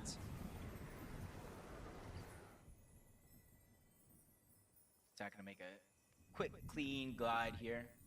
They're just trying to dodge all the noise down below, having to worry about Surge, having to worry about others rotating in your path. Be a good plan for Seek and Taki here. 13th place. They just need to hold on to their current spot on that leaderboard. Clicks and Eggs, though, a moment ago, did see them in the feed. They picked up at least one more elimination here. They, too, have a little bit more of a cushion than some of the other counterparts. 430 points in 9th place. They just need to make sure to finish strong. It's more of a confidence thing than anything else, I feel like, at this point. Yeah, gotta find their groove, but again, you've made it this far. They had such exceptional moments of greatness, but in the end, everything has to come together. And then how do you account for having the curves, the colds, those types of performances that we've seen? It's tough to ask. All things have to come together. Cooper and Rito, they're still fighting for their qualification seat. They're not fully safe just yet. Not at least how I feel. Let's take a look at the standings here. This is going to put them at 12th place there, Jacob. So close. Yeah, I would say they have a 22-point gap from 13th, which is actually the line. And then about a 44 or so point gap between them and falling outside of the bubble, which means anything could be possible. If they go down, let's just say 15th place, and anybody else kind of is able to secure a top 8 or better, they can certainly overtake them on the leaderboard. But definitely so many different possibilities here as the tournament continues on. Threats in Beer, a team that started inside of the bubble on the day, shortly fell out of it and is trying to work their way back. Aviv and King, another similarity here, 17th place coming into this game, which means those eliminations, 8 more points, is definitely going to boost them up the leaderboard just a little bit. I think that almost puts them on the line outside of that bubble around 14th place with those elims. Yeah, Aviv and King, the last 2 games have played really well, actually making it to endgame, and this time they actually have 4 total elims, so just a monstrous performance so far, definitely stepping up and doing what they need to when it matters most. Enough and Saul kind of see what's going on here. They end up backing off. You have Osin and Scare, another team that's very much in the conversation right now. Looking at how they've played, we have a 4th place as far as their best performance so far in last game, roughly 15th for them with a single elim. So not too bad, definitely earning some placement points. If they can keep that up, they might just be doing enough to jump up. And in. This is going to be an interesting lobby / end game. Because if you look at like day 1, we were getting what, 4th fourth zone surge, sometimes even earlier because how stacked the lobby is. To start the day, we were getting fifth zone, maybe sixth zone surge. There's only 60 players up. There's only 30 teams left in this lobby right now in the fourth zone. So it's rather thinned out, moving at a much more accelerated pace. So you have to be careful on some of these rotations. So instead of being able to rotate, stack with a bunch of other teams, hoping they choose them instead of you, now some of these rotations will be a little bit more bare with you and maybe one or two other teams being the only one rotating in that direction. I mean, when you have Cold, Rapid, Acorn, Bolts, Curvin, Veno looking for elims, right? Trying to either push the gap, close the gap, like this is what happens. The lobby will tend to thin out. And then everyone else, of course, trying to fight for their qualification spot. Look at this though, Veno, Curve inside the storm right now. They surely know they've done enough, right? So now it's just time to chill out, hang out, enjoy the storm for a little bit. Here on the beach, have no reason to really put themselves in any danger here. None at all, especially with the zone moving on over towards the south. They know they can essentially ride the shoreline, whether they try to make a little shortcut in, go on top of the mountains, they can go all the way towards the south. They do got one zone, though, that they really have to worry about. So going from zone 4 to zone 5, it moves from a 1 tick of damage into 2. From zone 5 to zone 6, it would move from a 2 tick damage into a 5. So even though they do have a lot of time on their side, they don't want to use all their resources just getting into zones. Since you can kind of see on the map there on your left side that so many other teams are also outside of the zone and inside of their path that could certainly cut them off. Yeah, definitely. They're moving really quickly. Wagers and Sleepsy, though. Look at this. A little bit of a high ground position right here. Still, though, no surge warnings in sight. This game is moving so fast right now as the lobby's starting to thin out. And this is a pretty congested north side of the Battlewood Boulevard, so kind of a new site for us, if you will. Looking at the names that are in play here. Jack, N-Pen, Acorn, Bolts. On the other side, Osid and Scare. Scare, though, gets fully finished right here. One of our bubble teams is out to the hands of Sikentaki. This is super important. Actually, it was Wagers from up top. It wasn't Sikentaki, but they're right next to that collateral damage. The same though, Sikentaki, that 13th place, Scare and Osid, or I should say just one Osid by himself. Is going to be in 14th place. He has a bit of a gap to overcome. And anything is possible. 29 teams still up, so 4 more go down. You'll start to get those placement points, and they'll cascade in with each and every team that does go down.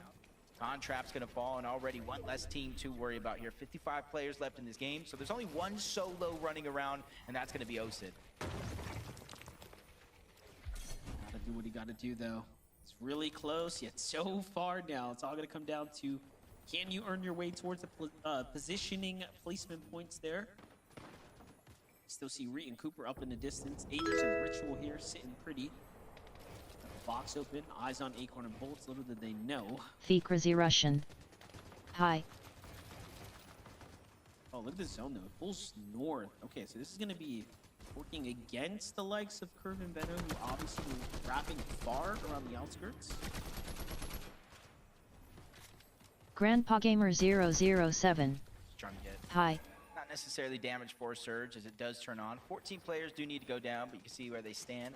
400 above the damage threshold. Since they're right next to the zone monster, they don't have to do much movement at all. Just kind of focus on getting that damage while not receiving much. Acorn and Bolts try to land some shots onto N-Pen and Jack in the distance, inadvertently kind of alleviating some of the pressure. N-Pen and Jack could have looked to get aggressive.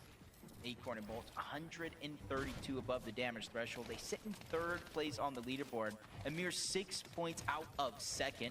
Huge chunk of money differential. And I'll talk about Bolts. If somehow, some way, a miracle can happen, Acorn and Bolts keeps the Major 1 magic alive. Bolts will become another player on that short list of 2 region champions. I know Veno is certainly in line to becoming another player on that list in 2 of the hardest regions in Fortnite in NA Central and EU. Yeah, definitely looking to make history here and now. Reet and Cooper sitting pretty strong right now, guys.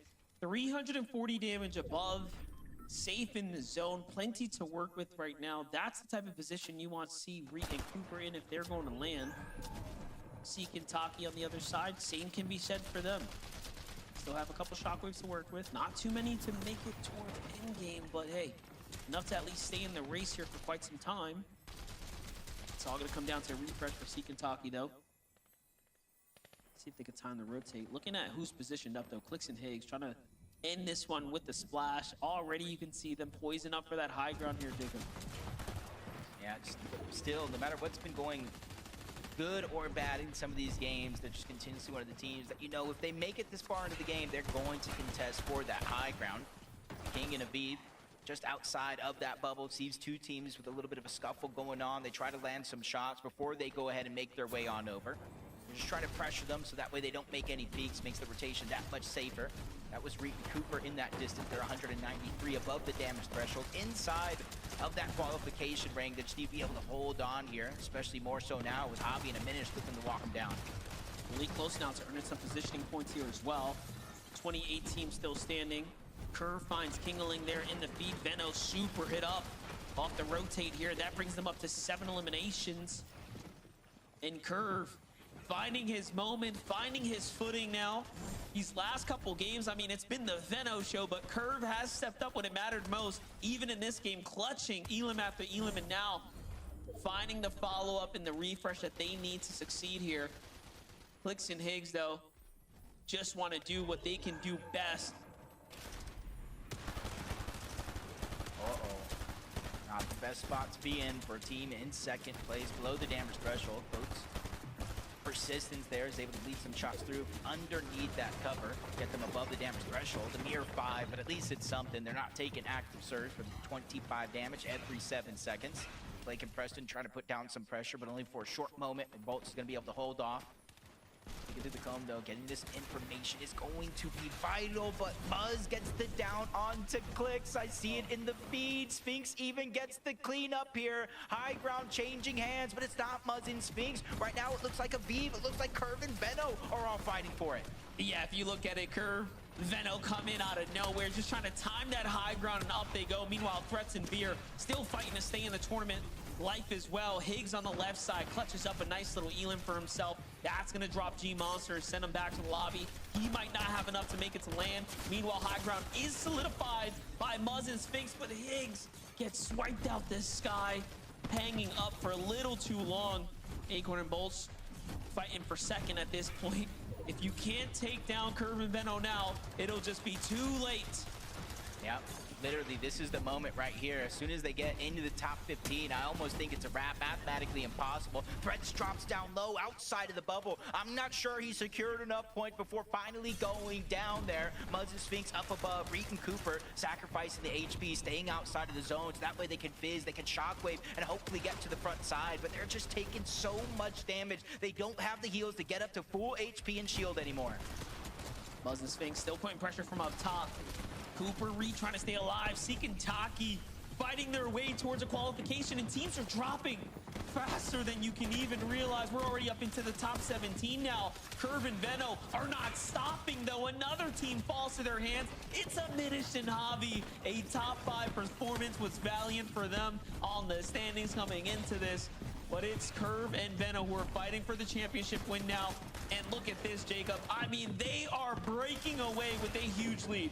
Yep, and even when it looks like it's bleak, Veno gets dropped down to a sliver of HP. They're surviving. Bolt's trying to do the same thing. 5 HP, loses Acorn though, so we need another big solo clutch performance. Almost runs into Curve and Veno all along the way, but he's able to slip past them as Curve and Veno find another elimination before Veno finally goes down. Curve is out of builds here, trying to use the shock to splash to keep himself as full of HP as possible. Even finding a fizz to utilize here on the side. Curve, I think, has done enough inside of the top 10. He finds another elimination onto Cooper. Curve might have gone down, but they are your FNCS Major 1 champions. They've done it. They've done enough to be up at the top, to sit on the throne now. Veno is the conqueror of 2 regions here, and Curve, his first time ever, gets to taste that victory here. But for now, Muzz and Sphinx are trying to find their victory lap. This is all a battle for money. This is all battles for seats at the LAN event where the story will continue. Jargu needs this. Jargu needs this game here. They were 15th place to start it all, and now he's the only solo left in this game. The two teams that are left alive, Monster, both of them already have their spot secured, so this is everything for Jargu by himself. Tries the shockwave in. He gets tagged up left and right, down in 3rd place. Did he do enough to qualify for Dusseldorf? Well, it's going to be really close for now, though. The action's on. Muzz here who finds elimination. Ritual gets tagged up big time. Sphinx looking for his moment, and he does it in the end. And that's going to be a nice, wonderful way to end the FNCS there. That was more than just a wonderful way. Curve and Venom's complete and utter domination of a region. Congratulations for Curve. Beef his Squad. First FNCS Great champion. games. We always remember our first, and Venom probably the most important FNCS title, dominating a whole nother region. Muzz and Sphinx win that game, but Zeke, Kelly, and Vivid, we have a new champion. Ziam 007. Let's go, Muzz! Yep, Let's indeed. go, Muzz! GG's. That's right, baby. Let's go. Sorry, I had to get that out of the way. Sorry. Anyway, first off, really quickly, MDF, Jacob, thank you guys so much for the cast. Fantastic day. As they called out, it is true. Veno and Curve are your champions in NAC. A 4th title for Veno and a 1st for Curve. I mean, Kelly, Vivid, you know, we call Vivid called this out right last game. They came in today 10th place. And I think for most people, you probably look at the standings at that point, you're like, okay, yeah, like maybe they're probably not gonna get a 4th. They might could end like top 5 or something. But Kelly, Veno turned it on, and there was just game after game where he's solo clutching, getting, you know, at one point a 2nd place with 11 elims, a 2nd place with like 7 elims. He's just firing on all cylinders, and no one can stop him. No one. And on the back of this carry right now we're looking at Veno and Curve being FNCS champions. I mean, you're saying no one can stop them, but we saw at the start of this game that a few players did try to stop the run of Curve and Veno. They tried, but they failed because Curve and Veno were prepared. They were aware. Because Veno, he's not just an incredible fragger. He's also incredibly smart and aware when it comes to Fortnite. When it comes to the mindset of other pro players, he has them downloaded. And so he knows what these players are going to do, and he knows exactly how to respond to it. Curve and Veno showing everyone that they deserve this spot. They deserve 1st place. And honestly, just watching them climb up the leaderboard, not necessarily through placements, Vivid, but to get elim after elim, to get so many. I honestly don't even know where they are at the end of the day. I'm excited to see our leaderboard. Socials are going crazy, talking about, oh my gosh, Veno has entered his 2nd prime, his 3rd prime, his 4th prime. I mean, whatever you want to call it, the guy is absolutely popping off, and I couldn't agree more. I once regarded Veno as literally the best player in the world, and so did a lot of people, right? This was back in like chapter 3, chapter 4, around that era where I remember VOD reviewing this guy and being like, oh my gosh, everything he does is just so perfect. And listen, I don't know what he did between day 1 and day 2. I don't know how good of sleep that he got overnight, but I gotta tell you, he looked like that Veno once again, unstoppable. And you know, we're giving a lot of credit towards Veno. Curve was right there with him up there, statistically speaking, always by Have a his good night, side. Grandpa. I mean, this Gonna was a have my duo last on day competition, live and shortly. they Tongue together sticking just out. stomped everybody else. I mean, it's We were crazy to talking to think. Lev. Go ahead, Kelly. Go Oh, ahead. I'm sorry. I was just going to say that it's crazy to think that a few weeks ago, this would have been a very different story because it was going to be Veno and Cole Ziam for a while, and it wasn't until 007. Cole ended up playing with Rabbit Thank you, that Beef. Veno ended up beating GG's. Curve. So the fact that that is how this came to fruition, and then they end up winning the major is just so amazing to me. Yeah, I mean, if you're cold, you're thinking, Beef did Squad. I make a mistake? GG's. Did I make a mistake? But you know what? It is what it is. We were talking with Lev, and Lev was saying, you know, man, I'm so happy for Veno. You know, for a moment he forgot who he was, but today he remembers. Congratulations, Veno and Curve, FNCS champions. We can take a look at those standings because, man, they just put on an absolute clinic. Let's look at this. 727 points ahead of Agers and Ritual. Man, you know, again, congratulations. I do want to highlight this top 5, though, as well. Shout outs to Agers and Ritual, Acorn and Bolts, Cold and Rapid, and Muzz and Sphinx, who show up in that last game to sneak their way into that top 5. That's why I'm freaking out. That's why I'm freaking out, Kelly. And it's so funny too because they've kind of just been like hiding in the shadows a little bit. They haven't necessarily been playing poorly, but it was these last few games where I start to see their names just a little bit more. They're staying alive, they're getting eliminations, and they're just playing what they want to play best. They didn't really worry about pop-off games. They didn't worry about making a showing for hype. No, Muzz and Sphinx played what they did best. Whew. Vivid. This is just the top 10 though. We still have a few more teams to look at. Absolutely, and that'll be the big question, right? Who actually went ahead and clinched up that qualification? I mean, Jacob was screaming, he was yelling, Jargo needed that game. He needed that game for sure.